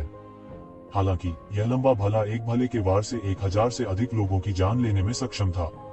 सर, आपने अचानक नरसंहार क्यों शुरू कर दिया? किसी ने जोर से पूछा। हालांकि देवता उच्च और शक्तिशाली और भयानक थे, वे अजेय नहीं थे। गफर्स्ट रोड पर बहुत से छिपे हुए विशेषज्ञ थे। देवता भी अभिमान करने का साहस नहीं करते। आपने वास्तव में मुझे आपकी तलाश की है। एक अधेड़ उम्र का आदमी एक शानदार बागे में उस भाले के ऊपर उदासीनता से बोला, जो सैकड़ों फीट लंबा था। अच्छा नहीं, यह हमारे लिए आ रहा है, रक्त योगिनी कमांडर ने अंदर की ओर कहा। अधेड़ उम्र के व्यक्ति ने बेहद खतरनाक आभा बिखेरी, जिससे लोग डर से कांपने लगे। भगवान, मुझे परवाह नहीं है कि तुम किसे ढूंढ रहे हो, लेकिन क्या तुम अंधाधुंध हत्या करके बहुत दूर नहीं जा रहे हो? किसी ने खड़े होकर गुस्से से कहा। आप मौत को दावत दे रहे हैं। अधेड़ उम्र का आदमी ठंड से चिल्लाया। जो व्यक्ति अभी खड़ा हुआ था उसके पास कुछ कहने का समय भी नहीं था कि उसका शरीर मौके पर ही फट गया। यह ऐसा था मानो उसे अदृश्य नियमों से तोड़ दिया गया हो। उससे लड़ो, यह भगवान स्पष्ट रूप से हम सभी को मारने की योजना बना रहा है।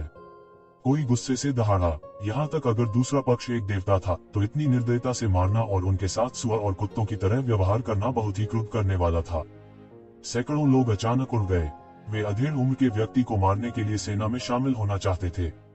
हालांकि दोनों पक्षों के बीच ताकत का अंतर बहुत बड़ा था। भाले के प्रहार मात्र से सैकड़ों लोग मारे गए। हर तरफ खून की गंध फैली हुई थी, जिससे लोग डर से कांप रहे थे। आप अपने आप को कम आंक रहे हैं, अधेड़ उम्र के आदमी ने ठंडेपन से कहा। यहाँ कई लोग थे, लेकिन उनमें से कोई भी उसका मुकाबला नहीं कर सका। उन लोगों के बीच का अंतर जो अभी तक दाव सत्यापन तक नहीं पहुंचे थे और जो अभी तक दाव सत्यापन तक नहीं पहुंचे थे, उनके बीच का अंतर बहुत अधिक था। बिखरा खून का कोहरा। इस प्रकार की दिव्य शक्ति ने सभी को उससे लड़ने के विचार को पूरी तरह से दूर कर दिया। क्या मैं जान सकता हूँ कि वास्तव में आप किसे खोज रहे हैं, मेरे स्वामी? किसी ने कांपती आवाज में पूछा। यह पूर्ण दमन था। एक दाव सत्यापन विशेषज्ञ उन लोगों को पूरी तरह दबा रहा था जो अभी तक दाव सत्यापन तक नहीं पहुंचे थे। उनमें कई देवता भी थे, लेकिन वह बेकार था। वे एक भगवान के सामने बहुत कमजोर थे। यह एक पूर्ण दमन था। क्या आप अभी भी बाहर नहीं आ रहे हैं? क्या आप चाहते हैं कि मैं आपको आमंत्रित करूं? अधेड़ उम्र के व्यक्ति ने भीड़ को देखने की जहमत नहीं उठाई। वह हवा में उड़ गया और अपना हाथ लहराया। लंबा भाला सिकुड़कर केवल 3 मीटर लंबा रह गया। उसे अपने हाथ में पकड़कर इसने एक भयानक आभा बिखेरी।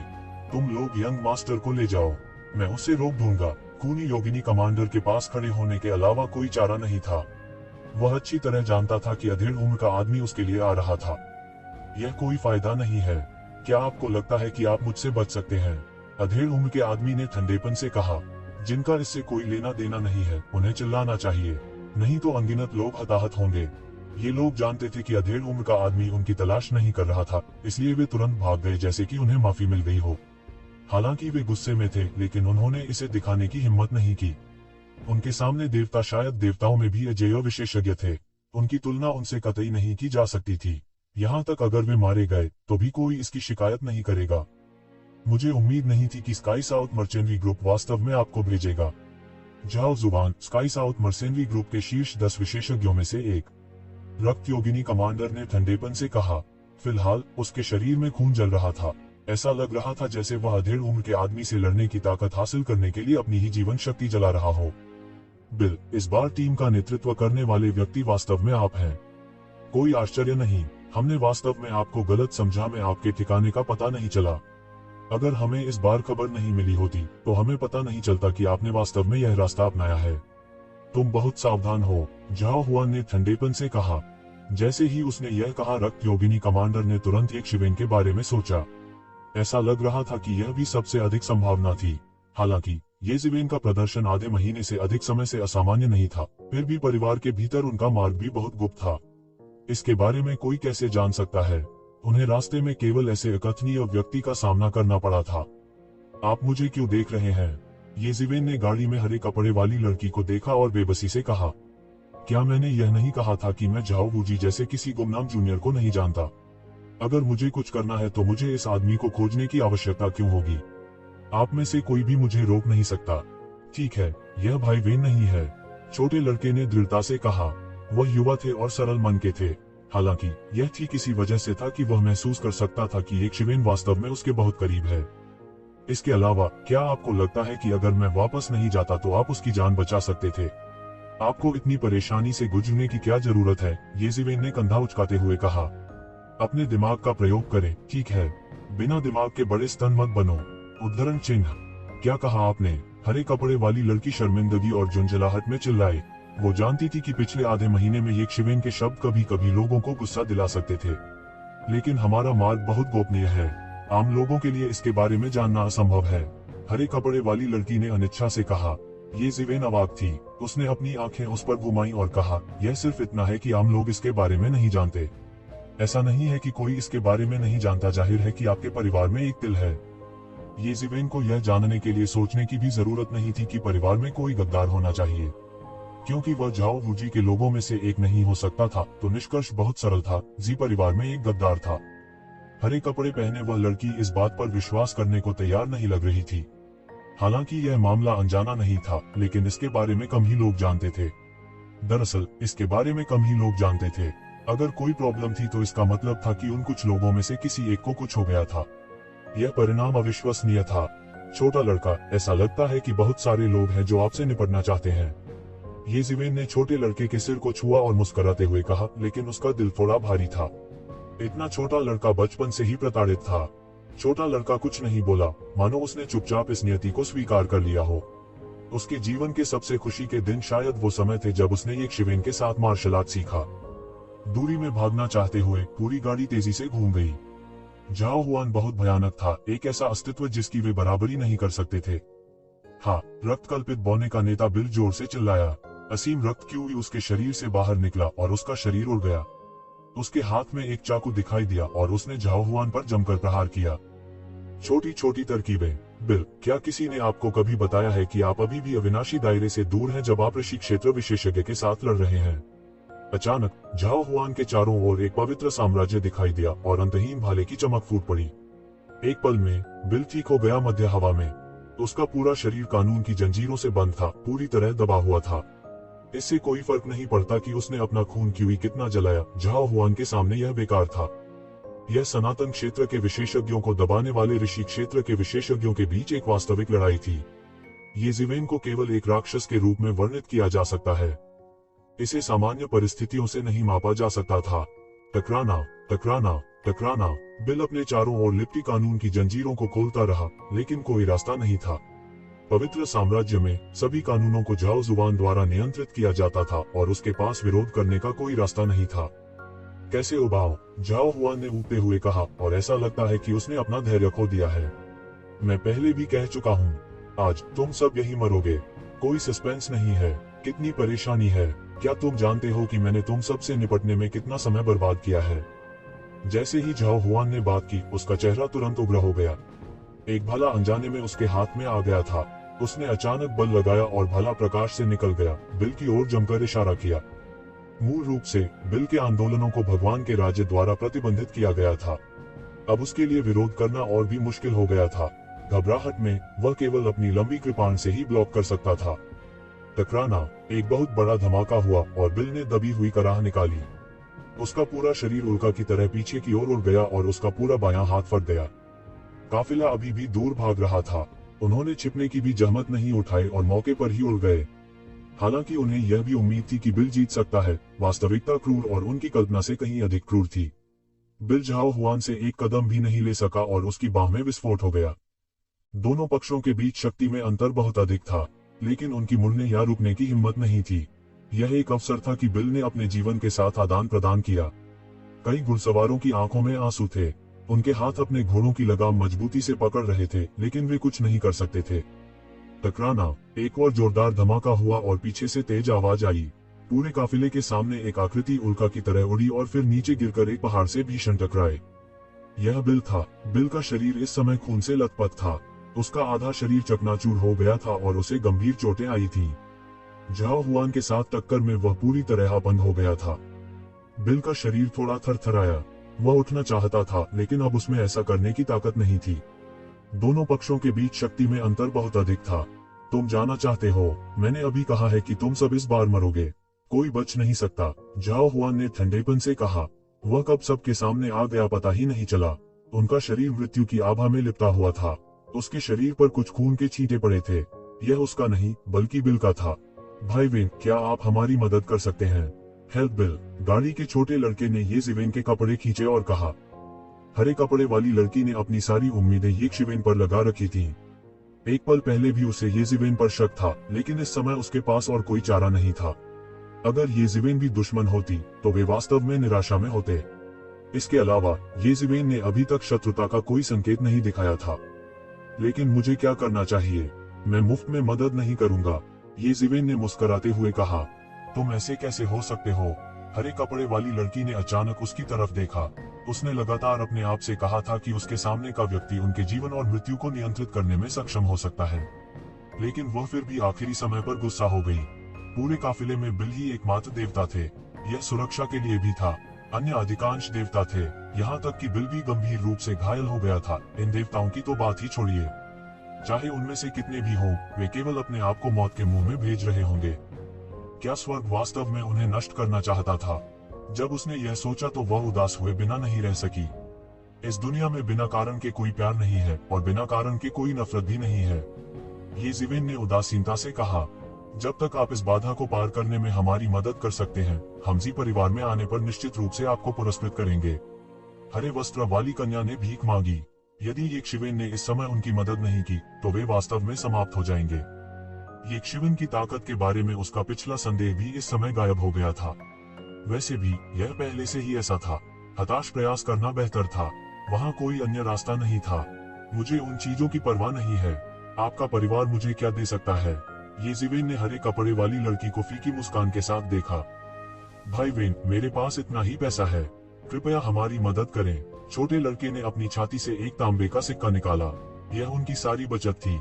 जब से वह छोटा था, ऐसे लोग थे जो उसके भोजन और कपड़ों का ध्यान रखते थे। इसके अलावा वह अभी भी जवान था, इसलिए उसे किसी ने पैसे नहीं दिए। उसे ही यह तांबे का सिक्का मिला था। यद्यपि यह तांबे का सिक्का एक अप्रत्याशित लाभ था, इसने उसे लंबे समय तक प्रसन्न किया था। यह वह चीज थी जिसे वह सबसे ज्यादा महत्व देते थे। यक्षविन ने उसकी ओर देखा। उनके छोटे से रूप में थोड़ा दृढ़ संकल्प और जिद थी। ठीक है, मैं एक बार आपकी मदद करूंगा। वास्तव में आप लगातार अपनी निचली रेखा बदल रहे हैं। मुझे इतना कम इनाम पहले कभी नहीं मिला। ये ज़िवेन हंसे और कहा, यह उनके जीवन का अब तक का सबसे कम इनाम हो सकता है।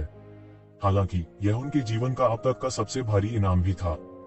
यह केवल तांबे का सिक्का था, हालांकि यह उनकी सारी बचत थी। सावधानी से देखें, कचरे से निपटते समय आपको उग्र होना चाहिए, अन्यथा वे डर को नहीं जान पाएंगे। ये ज़िवेन ने यह तांबे का सिक्का लिया, फिर उसका शरीर तुरंत गायब हो गया।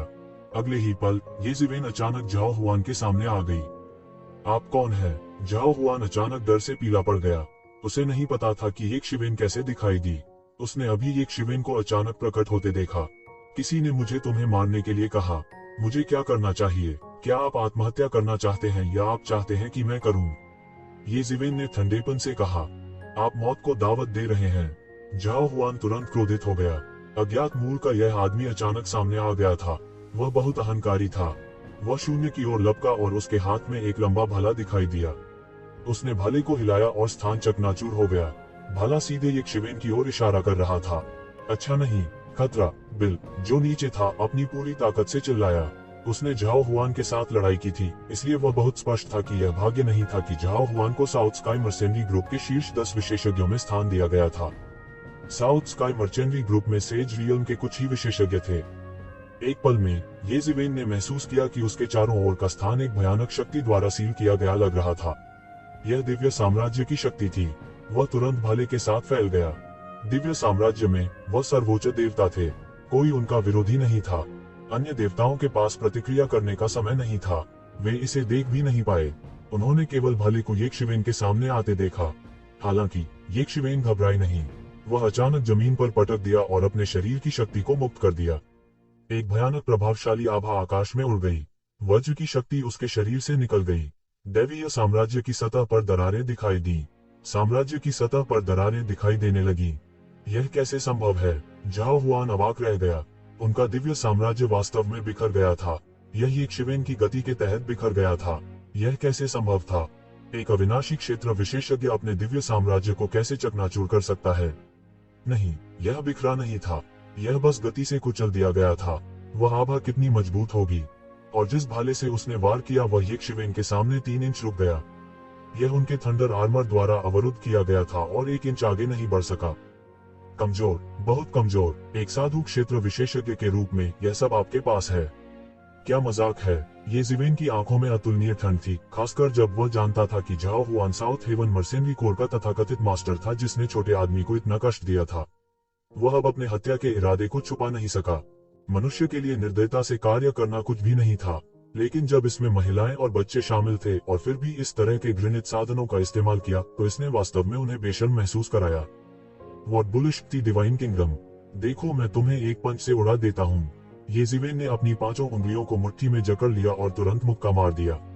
सारी दुनिया का रंग बदल गया। अनगिनत आध्यात्मिक क्यूई उसकी मुट्ठी पर इकट्ठा हो गए, जिससे एक भयानक तूफान पैदा हो गया। बूम, मुट्ठी ऊर्जा मुड़ गई। अतिरिक्त मुट्ठी नहीं थी, यह केवल आकाश में प्रवेश करने और दिव्य साम्राज्य पर प्रहार करने के लिए शक्तिशाली बल पर निर्भर था। बूम, दिव्य साम्राज्य तुरंत बिखर गया था। मुट्ठी की ऊर्जा ने सीधे सब कुछ चकनाचूर कर दिया और झाओ हुआन के शरीर पर प्रहार किया। बूम, अंतहीन ऊर्जा का विस्फोट हुआ, जिससे एक भयानक ऊर्जा बादल बन गया जो सभी दिशाओं में फैल गया। बूम, दिव्य साम्राज्य में एक शक्तिशाली बल का विस्फोट हुआ और अनगिनत नियम मौके पर ही टूट गए, शून्य के साथ साथ पूरी तरह से नष्ट हो गए। सी परिवार के कई देवताओं के सामने संपूर्ण दिव्य साम्राज्य पूरी तरह से बिखर गया था। उनकी आंखों में एक भयानक और अजेय आकृति एक ही मुक्के से गंभीर रूप से घायल हो गई थी। उन्हें विश्वास ही नहीं हो रहा था। झाओ हुआन नष्ट हो गया था और उसका शरीर दरारों से ढका हुआ था, जो बेहद भयानक और भयानक लग रहा था। झाओ हुआन ने खुद एक शिवेन द्वारा इतनी बुरी तरह से पिटने की उम्मीद नहीं की थी। साधु क्षेत्र के एक व्यक्ति को शाश्वत क्षेत्र के एक व्यक्ति ने पीटा था। अगर शब्द निकल गया तो लोग वास्तव में अपना सिर काट लेंगे। लेकिन इस समय उन्हें यह बिल्कुल भी अजीब नहीं लगा और उन्हें जरा सा भी गुस्सा महसूस नहीं हुआ। केवल भय था, हाँ, राक्षस से मिलने का डर। वह अच्छी तरह जानता था कि देवताओं के बीच विमान में थोड़ा सा अंतर उनके वास्तविक युद्ध कौशल में भारी बदलाव लाएगा। इसके अलावा साधु विमान और अविनाशी विमान के बीच एक बड़ा विमान था, जो एक भयानक बात थी। दूसरे शब्दों में, जो लोग ऐसा कर सकते थे वे मूल रूप से राक्षस थे। वे दिग्गज प्रतिभाएं और राक्षस ऐसे लोग नहीं थे जिनसे उनके जैसे लोगों की तुलना की जा सके। वह पीछे मुड़ा और भागना चाहता था, अपने शरीर पर चोटों को पकड़े हुए, फिर से एक शिवेन से लड़ने की हिम्मत नहीं कर रहा था। बिल की आंखें खुली हुई थीं। ये जीवेन ने झाओ हुआन को एक मुक्के से हराते हुए देखा और झाओ हुआन को सिर्फ एक ही झटके से डरा हुआ देखकर वह मुड़कर भागना चाहता था। यह ऐसा था जैसे उसने दुनिया की सबसे अविश्वसनीय चीज देखी हो। इस समय बिल वास्तव में एक शिवेन पर विश्वास करता था। यह वास्तव में जैसा उन्होंने कहा था, अगर वह वास्तव में लड़ना चाहते थे तो पूरे काफिले में कोई भी उन्हें रोक नहीं सकता था। यह कोई साधारण व्यक्ति नहीं था। यहाँ तक झाओ हुआन भी ऐसी दयनीय स्थिति में था। अगर वह होता तो शायद वह उस मुक्के को रोक भी नहीं पाता और उसका शरीर शायद मौके पर ही गिर जाता। यह व्यक्ति कौन है? क्या वह बाहरी दुनिया का एक और विशेषज्ञ है? वह कुरफुरस रोड में पैदा हुए और पले बड़े विशेषज्ञ थे और बाहरी दुनिया के विशेषज्ञों के बारे में उनका ज्ञान उन लोगों तक सीमित था जो पहले से ही कुरफुरस रोड में प्रसिद्ध प्रतिभाएं थे। वह उन विशेषज्ञों के बारे में ज्यादा नहीं जानता था जो हाल ही में उठे थे। यदि कुरफुरस रोड पर ऐसा कोई व्यक्ति होता तो वह पिछले लाख वर्षों में प्रसिद्ध होता। वह अनजान कैसे हो सकता है? इसलिए उनके लिए यह अनुमान लगाना कठिन नहीं था कि वह एक बाहरी व्यक्ति होना चाहिए। अगर यह कोई बाहरी व्यक्ति होता तो सब कुछ संभालना आसान होता। वे निश्चिंत भी हो सकते थे। आखिरकार यह संभावना नहीं थी कि बाहरी व्यक्ति झाओ वूजी का सहायक था। इसके अलावा अगर वह वास्तव में हमला करना चाहता था तो वे उसे रोक नहीं पाएंगे। इस समय वह भाग्यशाली महसूस कर रहा था कि उसने पहले हमला नहीं किया था। अन्यथा यदि उसने इस राक्षस को क्रोधित किया होता तो परिणाम अकल्पनीय होते। वह खुश था कि वह एक शिवेन को रहने देने के लिए तैयार हो गया था। नहीं तो इस बार उसका बचना मुश्किल हो जाता। तुम जाना चाहते हो? क्या तुम्हें लगता है कि यह इतना आसान है? येज़ेबेल ने ठंडेपन से कहा। उसने एक बड़ा कदम आगे बढ़ाया और उसका पूरा शरीर बड़ा और बड़ा होता गया। उसने झाओ हुआन को कुचला, जो पहले ही दूरी तय कर चुका था। टकराना। झाओ हुआन के भौतिक शरीर को मौके पर ही टुकड़े टुकड़े कर दिया गया था और उसकी मूल आत्मा को एक पल में नष्ट कर दिया गया था। एक सेज प्लेन कल्टीवेटर को बिना किसी हिचकी के उसके द्वारा मौत के घाट उतार दिया गया। क्या वह वास्तव में एक राक्षस है? यहाँ तक किसी कबीले के अनुभवी और ज्ञानी देवता भी इस दृश्य को देखकर ऐसा महसूस करते थे कि वे बेहोश होने वाले हैं। ऐसा नहीं था कि उन्होंने कभी किसी अविनाशी विमान के बारे में, ऋषि विमान के खिलाफ लड़ाई के बारे में नहीं सुना था, लेकिन अगर ऐसी लड़ाई हुई थी तो जीतने का मौका पाने के लिए यह अक्सर एक कठिन लड़ाई थी। फिर भी येज़ेबेल पहले से ही सबसे भयानक प्रतिभा थी जिसके बारे में वे जानते थे। उन्होंने येज़ेबेल जैसे किसी व्यक्ति के बारे में कभी नहीं देखा या सुना था जिसने एक साधु विमान विशेषज्ञ को मौके पर ही मौत के घाट उतार दिया था। वे अपनी समझ के आधार पर उसे राक्षस ही कह सकते थे। ये शिवेन ने इसके बारे में ज्यादा नहीं सोचा। झाओ हुआन की दौलत लूटने के बाद वह काफिले में लौट आया। इस समय जिस तरह से शूरवीरों ने ये शिवेन को देखा वह तुरंत बदल गया। वे मूल रूप से सतर्क थे, लेकिन अब वे भय और विस्मय से भरे हुए थे। अभी अभी की लड़ाई ने उनके विश्व दृष्टि को पूरी तरह से उलट दिया था। उन्होंने कभी नहीं सोचा था कि एक अविनाशी प्लेन कल्टीवेटर एक सेज प्लेन कल्टीवेटर को इस तरह मार सकता है। इसके अलावा वे महत्वहीन व्यक्ति थे जिन्होंने अपना मार्ग सिद्ध भी नहीं किया था। इस स्वामी के सामने वे शायद चींटियों से थोड़े ही बेहतर थे। केवल एक ही जो इस दृश्य में विशेष रूप से खुश हो सकता था वह छोटा लड़का था। ये जीवेन को जाओ हुआन को हराते देख, जो उसे मारना चाहता था, वह पहले से ही ऊपर और नीचे कूद रहा था। मैंने तुमसे कहा था भाई, वे बुरे इंसान नहीं हो सकते। उनके विचार बहुत सरल थे, लेकिन यह इस वजह से भी था कि वे और भी संवेदनशील थे। वह स्पष्ट रूप से जानता था कि कौन उसके लिए अच्छा था और कौन बुरा, लेकिन उसने शायद ही कभी यह कहा, भाई वेन, तुम्हारा वह कदम बहुत शक्तिशाली है। क्या तुम मुझे सिखा सकते हो? मैं भी बहुत बहुत बड़ा बनना चाहता हूँ और जल्दी से बड़ा होना चाहता हूँ। छोटे लड़के ने उत्साह से कहा, ऐसा नहीं चलेगा। आपकी वर्तमान ताकत आवश्यकताओं के अनुरूप नहीं है। जब आप ट्रांसेंडेंस क्षेत्र तक पहुंच सकते हैं तो मैं आपको यह चाल सिखाऊंगा। ये जीवेन ने मुस्कुराते हुए कहा, लेकिन वास्तव में इस तरह का जादू, जब कोई उस स्तर पर पहुंच जाता है तो वे स्वाभाविक रूप से इसे सीखने में सक्षम हो जाते हैं। लेकिन ये शिवेन जो जानता था वह स्वाभाविक रूप से कई लोगों की तुलना में अधिक उत्कृष्ट था। ओह, तो यह ऐसा ही है, छोटे लड़के ने कुछ निराशा के साथ कहा, लेकिन वह बहुत उदास नहीं था। आखिरकार उनका जन्म एक प्रसिद्ध परिवार में हुआ था। हालांकि किसी ने उसे बहुत सी बातें नहीं सिखाई, फिर भी उसने जो कुछ देखा और सुना उससे प्रभावित भी हुआ। वह इस बात को लेकर भी बहुत स्पष्ट थे कि खेती के मामलों में जल्दबाजी नहीं की जा सकती। वास्तव में अगर ये जीवेन ने उसे मार्शल आर्ट नहीं सिखाया होता तो उसे मार्शल आर्ट सीखने में 1 या 2 साल लग सकते थे। यह सब एक शिवेन की वजह से था। बच्चे बड़े क्यों होना चाहते हैं? ये शिवेन अनायास ही हंस पड़ी और बोली, जब वह एक बच्चा था तो वह ऐसा दिखता था, लेकिन जब वह वास्तव में बड़ा हो गया तो उसे लगा कि जब वह बच्चा था तो वह बेहतर था। क्योंकि वह सरल थे, उन्हें किसी भी बात को गंभीरता से लेने की जरूरत नहीं थी। क्योंकि मैं माँ की रक्षा करना चाहता हूँ। मेरी वजह से माँ दिन भर रोती है। अगर मैं जल्दी से बड़ा हो गया तो उसे अब मेरी चिंता नहीं करनी पड़ेगी। छोटे लड़के ने ये जीवेन को देखा और बहुत गंभीरता से कहा, उसे हमेशा चिंता रहती है कि मैं बड़ा होने से पहले मर जाऊंगा, लेकिन अगर मैं बड़ा हो सका उसे राहत मिलनी चाहिए। चिंता मत करो, तुम धीरे धीरे बड़े हो जाओगे। ये जीवेन थोड़ा स्तब्ध थी और समझ नहीं पा रही थी कि क्या कहे। छोटे लड़के की इच्छा बचकानी लग रही थी, लेकिन इसने ये शिवेन के दिल में एक खास राग को छू लिया। वह जल्दी से बड़ा होना चाहता था ताकि वह उसकी रक्षा कर सके। मैं तुम्हारे जितना शक्तिशाली कब हो सकता हूँ? छोटे लड़के ने फिर पूछा। इसमें बहुत बहुत लंबा समय लगेगा, ये जीवेन ने मुस्कुराते हुए कहा। उन्हें पहले से ही प्राकृतिक व्यवस्था की अवहेलना करने वाला माना जाता था। यहाँ तक अगर छोटा लड़का भी प्राकृतिक व्यवस्था की अवहेलना करता है तब भी इसमें कुछ 1000 साल लगेंगे। यह पहले से ही एक बहुत बहुत लंबा समय था, सभ्यता का इतिहास बनाने के लिए पर्याप्त था। लेकिन खेती जैसी चीजों में जल्दबाजी नहीं की जा सकती।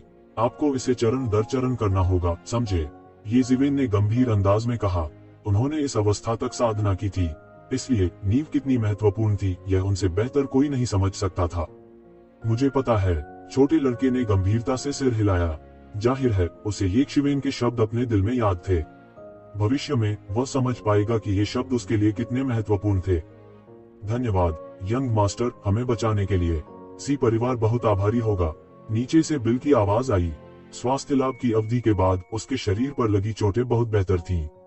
आखिरकार वह शाश्वत क्षेत्र का भी स्वामी था। सतह पर उसके पास लगभग बरामद, लेकिन आंतरिक चोटों की जीवन शक्ति थोड़े समय में ठीक नहीं हो सकी। नहीं, मुझे तुम्हारे जी परिवार में कोई दिलचस्पी नहीं है। बात बस इतनी है कि यह छोटा लड़का मुझे बहुत पसंद है। ये जीवेन ने सिर हिलाकर कहा। वह बहुत स्पष्ट था कि इस मार्ग में कोई समस्या थी।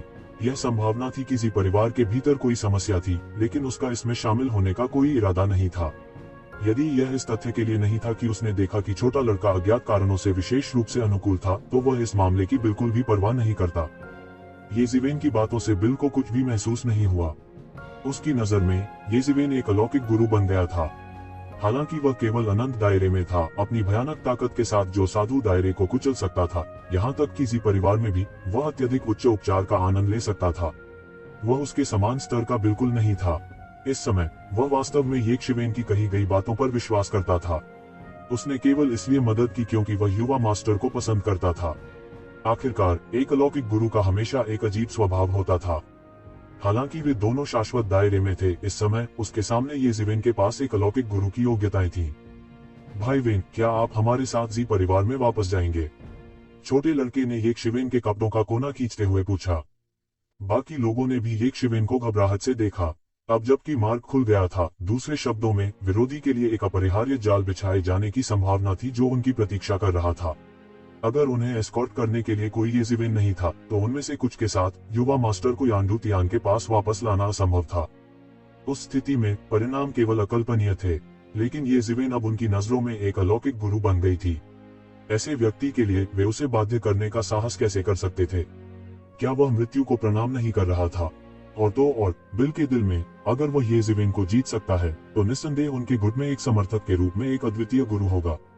इनकी ताकत को भी कुछ बढ़ाया जा सकता है। यह सिर्फ इतना था कि यह कहने का सही समय नहीं था। ठीक है, मैं तुम्हें वापस भेजने के बाद चला जाऊंगा। मेरे पास करने के लिए बहुत महत्वपूर्ण काम भी है, इसलिए मैं तुम्हें केवल जी परिवार में भेज सकता हूँ। मैं अन्य चीजों की परवाह नहीं कर सकता। येक शिवेन कैसे नहीं जान सकता था कि वे क्या सोच रहे थे, लेकिन उसके पास इसमें शामिल होने के लिए इतना समय नहीं था। तो चलो अब जल्दी करो, अब लो प्रोफाइल मत रखो, तुरंत यांडू तियान के पास जाओ। मैं सभी गड़बड़ी करने वालों को साफ कर दूंगा। तुम लोग पूरी गति से दौड़ने के लिए जिम्मेदार हो।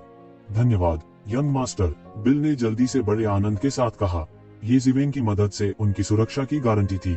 33 स्वर्गों के कुरपुर्स रोड में यंदू स्वर्ग भी सबसे ऊपरी स्वर्गों में से एक था। यह लोगों के साथ हलचल भरा था और निचले स्वर्गों की तुलना में कहीं अधिक विकसित था। जब कारवां यंदू स्वर्ग में दाखिल हुआ तो उसे तुरंत अलग महसूस हुआ। हालांकि वे पूरी गति से भाग रहे थे, लेकिन येजिवेन को झाओ हुआन को कुचले हुए 3 महीने हो चुके थे। आखिरकार वे निचले स्वर्ग से कई मध्य स्वर्गों को पार कर अंत में यंदू स्वर्ग में पहुंचे। यंदू हेवन में जी परिवार की शक्ति तुरंत बढ़ गई।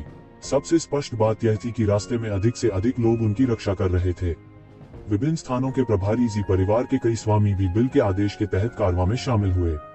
हालांकि वे पहले से ही सबसे अच्छे थे। कारवां जिसमें मूल रूप से केवल दर्जनों लोग थे, सैकड़ों लोगों तक फैल गए। उनमें से दर्जनों देवता प्रभारी थे। यंडू हेवन में जी परिवार की शक्ति भी कुरफुरस्ट रोड में सबसे समृद्ध ताकतों में से एक थी। उनमें से केंद्र में ऋषि लोक के एक शक्तिशाली गुरु थे। कुरपुर्स्ट रोड में ऋषि क्षेत्र के स्वामी लगभग हर बल के सर्वोच्च बुजुर्ग के स्तर पर थे।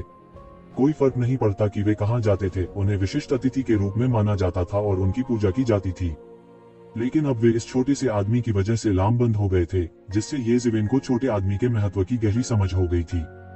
शायद यह छोटा लड़का जी परिवार के लिए बहुत महत्वपूर्ण था, लेकिन फिर भी बिल द्वारा येक शिवेन का परिचय सुनने के बाद वे अभी भी उसका अपमान करने की हिम्मत नहीं कर पाए।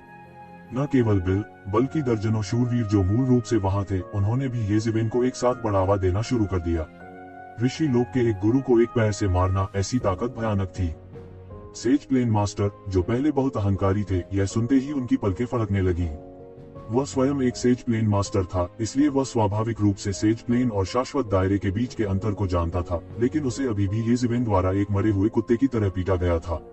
येजिवेन की ताकत की कल्पना ही उसे झकझोर देने के लिए काफी थी। इससे उसकी येक शिवेन के प्रति अनादर दिखाने की हिम्मत नहीं हुई। बलवान का सम्मान रखना इस संसार का नियम था। उन्हें बिल की बातों पर कोई संदेह नहीं था, क्योंकि ऐसा करने की कोई आवश्यकता ही नहीं थी। सेज प्लेन कल्टीवेटर के शामिल होने के बाद उसने एक हत्यारे को अपनी आंखों से देखा। एक सेज प्लेन हत्यारा गाड़ी में घुस गया जिसमें वह छोटा आदमी था।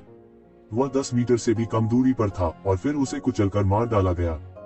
जब उसने उस दृश्य को देखा तो जी कबीले के सेज प्लेन कल्टीवेटर ठंडे पसीने से तरबतर हो गए। यह तो सचमुच राक्षस था।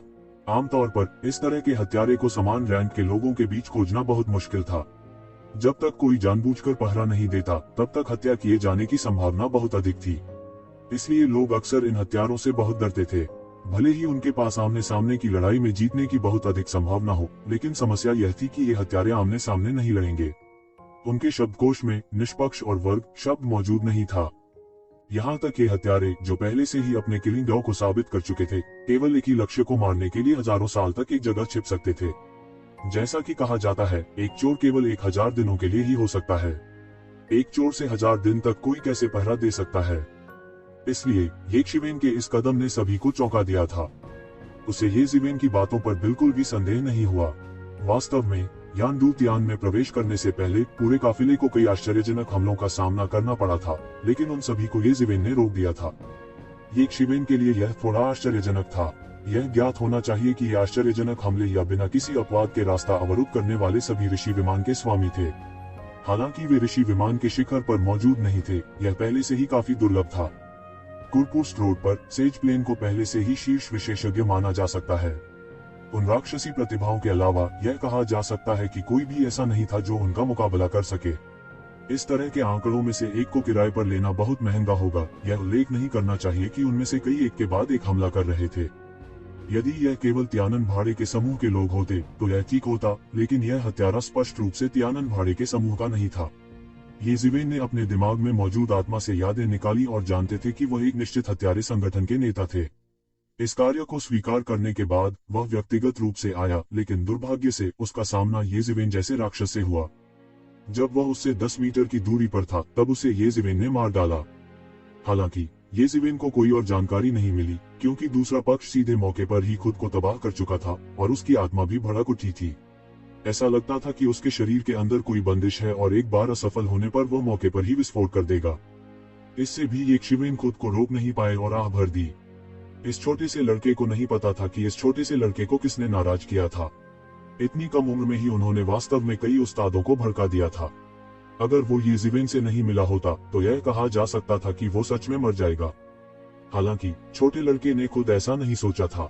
इस दौरान येज़िवेन की सुरक्षा में वह बहुत खुश भी था।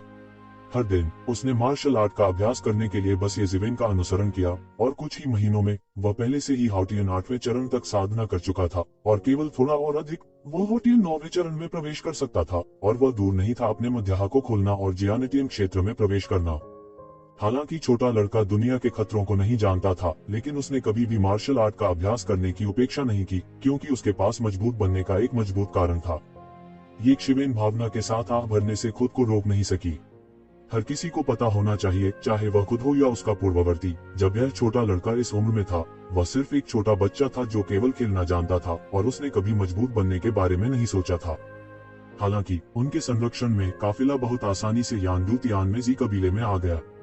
यह एक बहुत बड़ा शहर था और एक नजर में येज़िवेन को डर था कि इस शहर में करोड़ों लोग रहते हैं, एक छोटे से देश की तरह।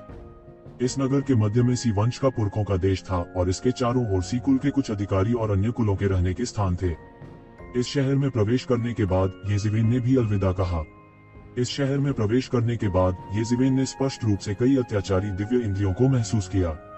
उन्हें पहले ही खबर मिल गई थी और अब उनकी सुरक्षा में काफिला घुस आया था। इस मामले में येज़िवेन को पश्चिम में बुद्ध की मदद करने वाला माना जा सकता है। चूंकि हम घर आ गए हैं तो मैं पहले निकल जाऊंगा, येज़िवेन ने कहा। भाई वेन, क्या तुम नहीं रह सकते? मेरे माता पिता भी तुम्हें देखना चाहते होंगे, आखिर तुमने मुझे बचा लिया। छोटा लड़का बचपन से ही एक अकेला बच्चा था और इस अवधि के दौरान वह येज़िवेन को एक बड़ा भाई भी मानता था और स्वाभाविक रूप से उसे छोड़ना नहीं चाहता था। हाँ युवा मास्टर, हमारे जी कबीले के प्रति अपनी महान दया व्यक्त करना कठिन है। आप क्यों नहीं रहते? मुझे लगता है कि कुलपति आपसे जरूर मिलेंगे। बिल ने आगे बढ़कर कहा। इन लोगों के बीच वह अकेला था जो येज़िवेन को जानता था। नहीं, मेरे पास अभी भी करने के लिए अपनी चीजें हैं, मैं नहीं रह सकता। येज़िवेन ने इस शहर यानडू सिटी को देखा। यानडू सिटी का नाम इसी शहर के नाम पर रखा गया था और यह पूरे यानडू शहर का केंद्र हुआ करता था। चूंकि जी कबीला ऐसी जगह पर कब्जा कर सकता है, इसलिए यानडू शहर में महान शक्ति की कल्पना की जा सकती है। हालांकि यह पहले जितना शक्तिशाली नहीं था, फिर भी इसे एक विशालकाय माना जा सकता था। ऐसा कहा जा सकता है कि यह शहर सभी प्रकार की सुविधाओं से परिपूर्ण है और कई बलों ने यहाँ शाखाएं भी स्थापित की हैं, जिसमें येज़िवेन को आवश्यक खुफिया संगठन भी शामिल है। यदि वह पुनर्जन्म घास के बारे में जानकारी खरीदना चाहता है, स्वाभाविक रूप से शाखा जितनी बड़ी होगी उतना ही अच्छा होगा। अब उसे अपने मामलों से भी निपटना था। पहाड़ और नदियां फिर मिलेंगे, अगर भाग्य ने साथ दिया तो हम भविष्य में फिर से मिलेंगे। सब लोग ध्यान रखना। यह कहने के बाद येज़िवेन ने एक कदम आगे बढ़ाया और सीधे शून्य में गायब हो गई। छोटा लड़का अभी भी चुपचाप उस दिशा में देख रहा था जहां येज़िवेन गायब हो गई थी, बहुत अनिच्छुक। कई अन्य काश्तकार और भी हैरान थे। आखिरकार यह यानडू सिटी का मूल था और यह स्पष्ट नहीं था कि शहर में कितने मैट्रिसेस और बाधाएं थी।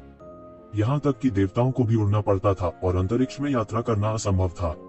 अन्यथा दुश्मन बिना किसी को पता चले शहर में टेलीपोर्ट कर सकेगा, लेकिन यह व्यक्ति मैट्रिसेस और बैरियर को पूरी तरह से नजरअंदाज करने और टेलीपोर्ट करने में सक्षम था। उसकी साधना का स्तर कितना ऊंचा था? वह वास्तव में मजबूत है। क्या वह वास्तव में अपनी ताकत नहीं छिपा रहा है? मुझे अभी भी यह विश्वास करना थोड़ा कठिन लगता है कि एक शाश्वत क्षेत्र इतना मजबूत हो सकता है। यह कहने वाला व्यक्ति काफिले का पीछा करने वाले ऋषि लोक का स्वामी था। इस समय वह वास्तव में शर्म की भावना महसूस कर रहा था। साधु क्षेत्र का क्या गुरु, ऐसा लगता था कि शाश्वत लोक के सामने तो यह कहने लायक भी नहीं है। होंगयुन कहाँ है? दूर से एक तेज आवाज सुनाई दी। उसके बाद एक लंबी और सीधी आकृति शून्य से उड़ी। लगभग एक पल में वह पहले ही इस स्थान पर आ चुका था। यह बैंगनी रंग का चोगा पहने एक सुंदर अधेड़ उम्र का आदमी था। उसका चेहरा चिंता से भर गया था। पिता, छोटा लड़का जल्दी से बैंगनी बागे में अधेड़ उम्र के आदमी के पास गया और उसे गले से लगा लिया। उस छोटे लड़के का नाम जी होंगयुन था। शुक्र है तुम ठीक हो, शुक्र है तुम ठीक हो। यह सब मेरी गलती है, अन्यथा मैं उन लोगों के बहकावे में नहीं आता। भगवान का शुक्र है कि तुम ठीक हो। अधेड़ उम्र के आदमी ने अपने बेटे को देखा जो बचपन से पीड़ित था। उसका दिल टूटा हुआ था। उसे नहीं पता था कि वह छोटे लड़के को दिलासा दे रहा है या खुद को। क्या चल रहा है? उसने बिल को देखा। बिल जल्दी से बैंगनी वस्त्र पहने अधेड़ उम्र के व्यक्ति के पास गया और रास्ते में जो कुछ भी हुआ उसे बताया। बैंगनी बागे में अधेड़ उम्र के व्यक्ति ने कुछ देर सोचा और कहा, उस मामले में यह उस मालिक की मदद के लिए धन्यवाद था कि हमारा होंगयुन बच निकलने में सफल रहा। बैंगनी बागे में अधेड़ उम्र का आदमी जल्दी से बोला, यह सब मेरी गलती है। मैंने आपकी अच्छी तरह से रक्षा नहीं की, यंग मास्टर। बैंगनी बागे में अधेड़ उम्र के व्यक्ति ने लापरवाही से बिल को दोष नहीं दिया। ये तुम्हारी भूल नहीं है।